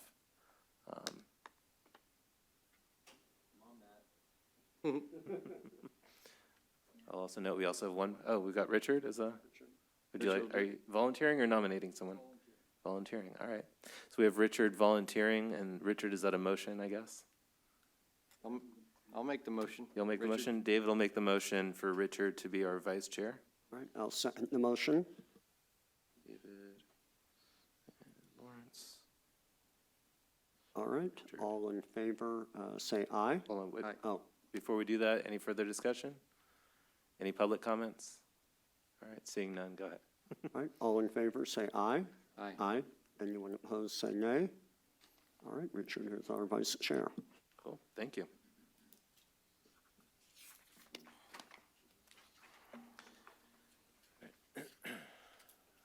And then Lawrence, so we had discussed these next two items, kind of merging them a little bit, because there was an item when we discussed when we want to have the next meeting and what we need to discuss at the next meeting. We did want to make sure that we were noting a couple of things that we're working on. So we'll kind of merge these two items and provide a quick update. So I did want to provide an update to the board and to everyone. So as far as to the board's recommendation for a fee structure, so the board made a recommendation that we would set a fee of $1,000 for each registrant for a 2-year registration fee. And then in addition to that, then the county would be able to set the fee as higher or basically higher than that at their discretion through a meeting of the Board of Supervisors. So it was determined that that recommendation as moved by the board was not in line with current statute. So current statute, section 81005, allows CDFA to establish a fee, and it requires that the fee be collected by the commissioners and forwarded to the department. We do have other laws that allow us to then give money back to the commissioners in order to compensate them for the work being done. But it was determined that the proposal does need some additional work. And so one of the things that we had discussed, and hopefully we'll be able to move forward on today, is getting some volunteers to work on, again, likely another task force to come back in a very quick time frame for another board meeting to further investigate this along with program staff and come back with an updated recommendation, since it was determined that based off of current law, what was proposed isn't quite in line with what was proposed is not quite in line with state law, and so we need to adjust that recommendation. I had a question. Josh, is there a recommendation you'd make for, or what we did wrong or what we need to do right to make it work? So at this point, what it was that so again, the law allows for CDFA to set a fee. It doesn't allow for the commissioners to set a fee. And the commissioners don't, unfortunately, as we found out, the commissioners don't have broad authority to be able to set fees on whatever they feel like. The counties do have a lot of authority on being able to set fees on certain topics. Unfortunately, fees set by the county ed commissioner are not included in that. So any fees that you have from the county ed commissioner related to agriculture are actually defined in California law as far as what the commissioners can and can't set fees for. So it's determined that the fee structure needed to be set by the state. It's possible that we could explore some type of a administrative process to be able to allow for that and look at perhaps different fees for different counties, but I think that's something that needs to be investigated further if we can't simply give the counties that authority. I think it needs to be investigated further in order to get a recommendation from the board to be able to move forward on it. Yeah, I mean, that was the main point, is that we can't simply allow the counties to, we had written, the board's recommendations with the counties would set the fees themselves, and in addition to that, that they would be able to then keep a portion of the money. They can't simply just keep a portion of the money. We can get around that in other ways, so, we would further define that as them providing CDFA the funds, CDFA then providing the county's assistance, and we would find kind of administrative ways to try not to have money going back and forth consistently. Obviously, there's a lot of additional work that's going to cause, because we're going to have a contract with every single county, and it's going to require a lot more administrative work on our end, but it is still doable. But it requires looking at this issue further, and so that's why we would ask that the board hopefully be able to appoint a couple people to work with program staff to investigate this further, and again, likely come back in a quick time frame to be able to keep this moving. All right, I had another question on that. Is it a matter of the state setting the fee and then giving some of the money back to the county, or the state just keeps all the money and the county has to come up with their own funds to pay for it? So the industrial hemp law says that the money the commissioner collects the money and gives it to the state. That's what the law says. Elsewhere in the Food and Ag Code, CDFA does have fairly broad authority to reimburse the county for the work that they do. And so it's under that more broad authority in the Food and Agricultural Code that we would be able to create contracts with each county and reimburse them for the work they do, and try to outline how we can do that with as few administrative headaches as possible and trying to transfer funds back and forth. But it would have to be, it would be set up in a more complicated way than the board was proposing. So yes, we can still reimburse the counties, and they would still be required to, because the law also requires that the monies that are collected fully cover the state's costs and the county's costs. So we'd still have to cover all the county's costs in some way or another. It's just going to be a more complicated process. Was there an estimated amount on the county's costs? Not really. We've been trying to get that information. I think that's part of what that further investigation would be, is getting an idea of what the county's costs and whether or not it would be practical to set either a more specific fee structure, as the other states have, or some type of other guidelines on how to set it up. But that would have to be investigated further.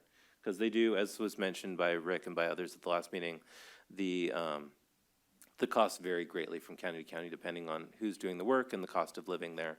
The cost of living is a lot higher in LA County versus, a more rural county, but in that more rural county, you may also have the ag commissioner doing the investigative work or the inspections themselves. So, that's kind of a broad question. That's something we'd be looking for more guidance on.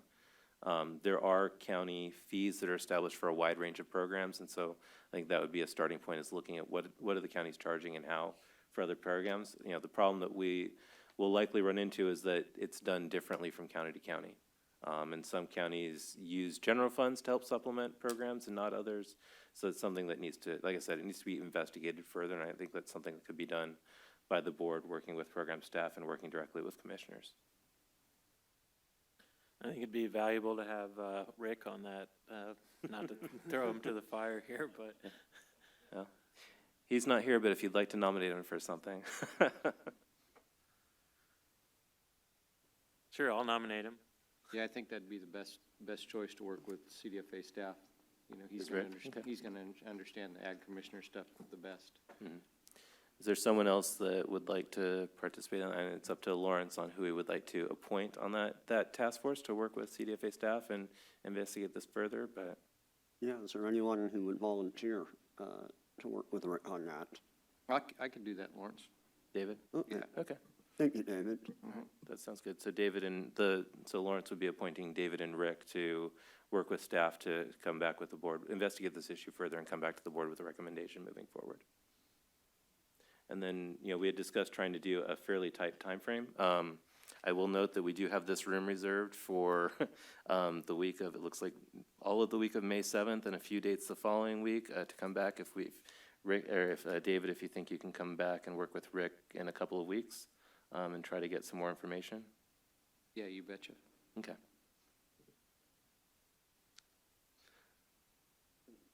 Yeah. Should we have a vote on that, or they'll just? No, I think if you as new chair would like to appoint the two of them to work with program staff and come back by the next board meeting, we'll set the board meeting for approximately 2 weeks, and we can have that discussion probably after public comment in case there's any additional items.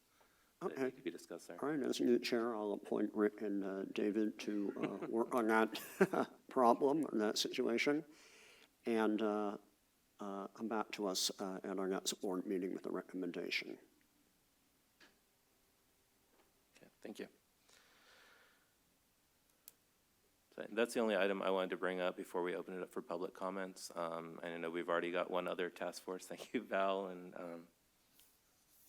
I forget who the other person was that volunteered for that one, but Matt, okay, thank you guys. And I don't know what kind of a timeline you guys wanted to come back on to discuss that, but I don't know if you wanted to open up for public comment first before discussing next meeting dates. That's All up right. to you, Lawrence. Any other public comments we want to make?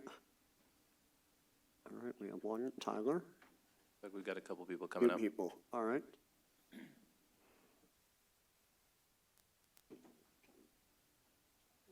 Tyler Hoff with Bull Kemp Warehouse. As far as the time frame, forgive me for my ignorance, but as far as the application and fee schedules, is that now in the 45-day commentary period, or we haven't even got to that yet? No, so just to clarify, no, we have not gotten to that point yet. It has to be posted by the department. So what happened was the board made a recommendation. The program put together a proposal based off the board's recommendation. And as that was going through the process for approval, it was kicked back as not complying with Got current it. state law. So Okay, yeah, that's- we'll be. Okay. So that makes most of the work has already been done, but we have to revise the proposal and potentially any other documents that might need to go along with it. And we'll kind of do that concurrently. Then it'll be resubmitted. Yeah. Do we have a rough estimate on when, if it does pass, like when that 45-day period would start? So as soon as it gets posted for comment, that's the beginning of the 45-day comment period.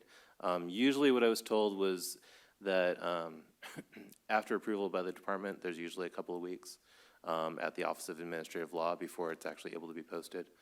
So again, them doing their investigation, coming back for a board meeting, a recommendation, staff making any adjustments, probably another month or so in there to get to that OAL process. Once it goes to OAL, we'll go for a 45-day comment period, and that's when we start the full rulemaking process. Thank you. And then just one general question. I realize these are live streamed, but is there an archived video of each board meeting? So the last board meeting we did post online, there's on our department's YouTube channel, it is posted. We were informed that there may be rules on what can be posted and the rules on the information due to the ADA requirements. And so we are going to investigate this further to make sure we're in compliance with state law on those postings. But that's what we've been doing, is that the live stream events have been posted on our YouTube channel for now, and we'll look to continue doing those as much as we can in complying with state law. Excellent. Thank you all so much.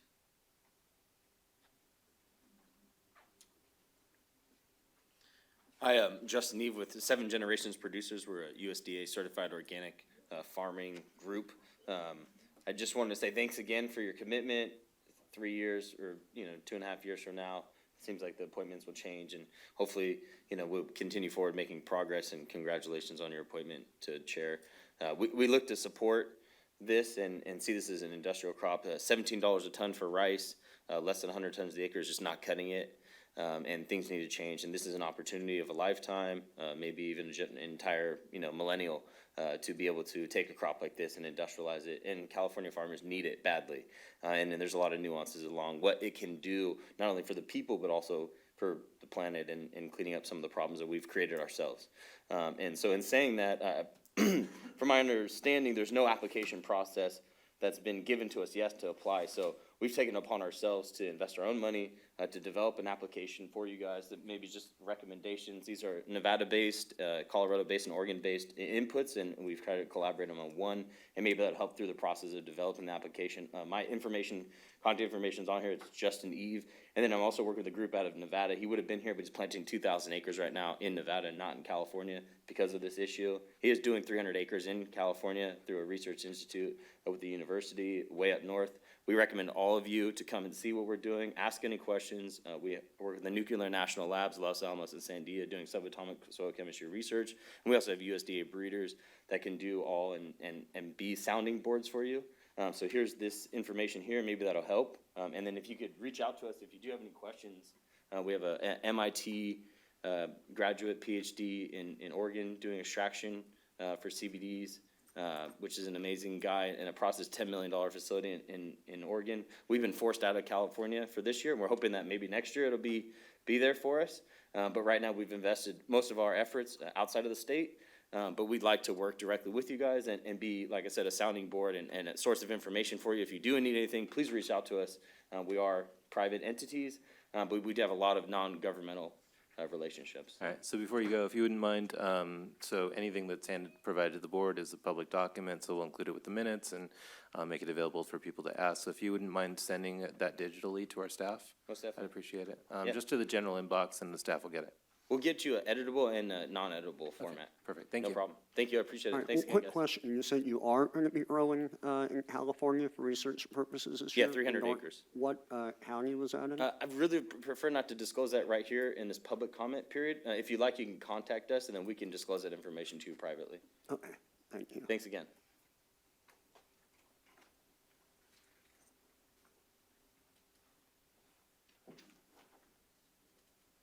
Hi, thank you. I'm Brian Webster. I am a business development consultant and business community organizer focused on the hemp industry here in California. I'm also a member of the California Hemp Association. And I just wanted to preview or say that I really do appreciate the hard work of the Department of Agriculture and of this board, this advisory board.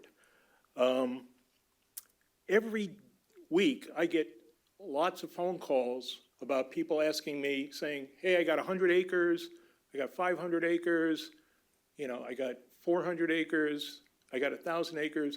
I want to start growing hemp in California. What do I have to do?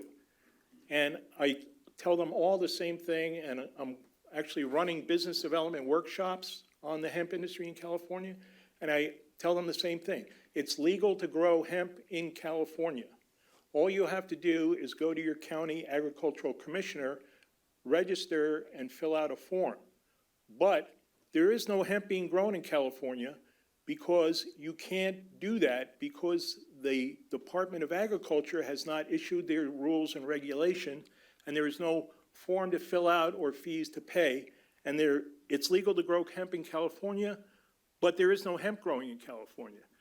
I want to point out this article that was published after the last advisory board meeting. This was written by Chris Conrad in an industry publication. I'll just read the title and the first sentence. It says, hemp supporters lament slow progress in California.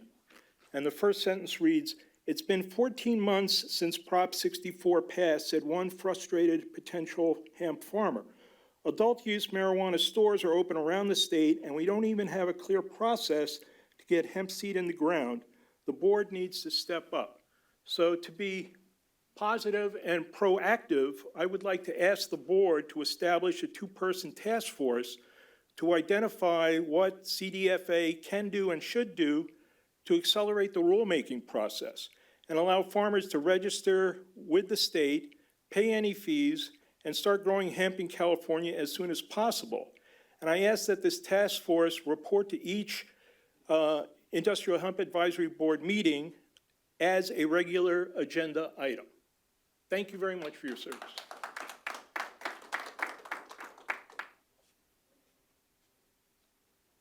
All right, any other comments from anyone? And I'll make a quick comment on that. And sometimes, you can't blame the players, you kind of have to blame the game. And we are required to follow all the rules and regulations, no matter how slow or silly or whatever they need to be. And that's why earlier we had the talk about changing the laws and hopefully to be able to make the process a lot simpler and a lot faster. Doesn't seem like we're going to be growing hemp this year in California 2018, but hopefully we'll be able to gear up for 2019. And you wanted to make a comment? I was just saying I'm going to grow hemp this year. All right, well, I mean, research, yeah, other than for potential research purposes. All right, are there any other public comments? All right, So to discuss really quickly, say in the next meeting, it sounds like the next point of discussion will be around the fees, and we'll try to get a meeting going quickly. I don't know what kind of timeline you wanted on the other task force that was discussed, the sampling and testing. If we want to set that at the next meeting, discuss when we're going to come back around for that topic, or if you also want a time frame on that one. Valerie? Is Valerie On the mad? legislative? Yeah. Oh, yeah, the legislative, sorry. What's the proper protocol there for the task force? Should we, So a task force can meet, I mean, literally, the two of you can meet whenever you want. You can talk to subject matter experts around that topic and come back to the board. And so what you would come back to the board is report on your findings on that topic and your recommendations, who you talk to, when you talk to them, those kinds of things. So whatever the turnaround time you think you need to be able to do that. all right, that doesn't have to be in Sacramento, does it? Yeah. Yeah. No, you can meet wherever and whenever. Again, it's not subject to Open Meeting Act requirements, so that's up to you all. You know, we do appreciate, and our staff will work with you as much as possible over the phone, and so we can keep that process going and answer any questions and things like that. We should probably talk between us before we make any commitment. Okay. Sounds good. Yeah. So we'll leave that open as a possible agenda item for the next meeting, but we'll try Right. to set one soon so that way we can deal with the fee issues. Does that sound like a good plan? sounds great. Okay. So we do have the room available for, let me get out my calendar here real quick, and see if you all are comfortable making a decision on a date now. I know we're missing 2 people, but we can try to move forward. So it looks like May 7th, 9th, 10th, and 11th are all available, as well as the following week, the 15th and 16th. Preferably not the 16th, because I have another board meeting that day. But the week of the 7th, 9th, 10th, 11th, or the 15th.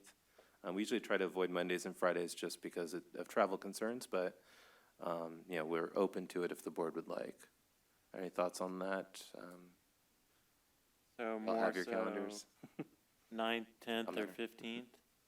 So probably, yeah, the 9th, 10th, or 15th would be the best possible.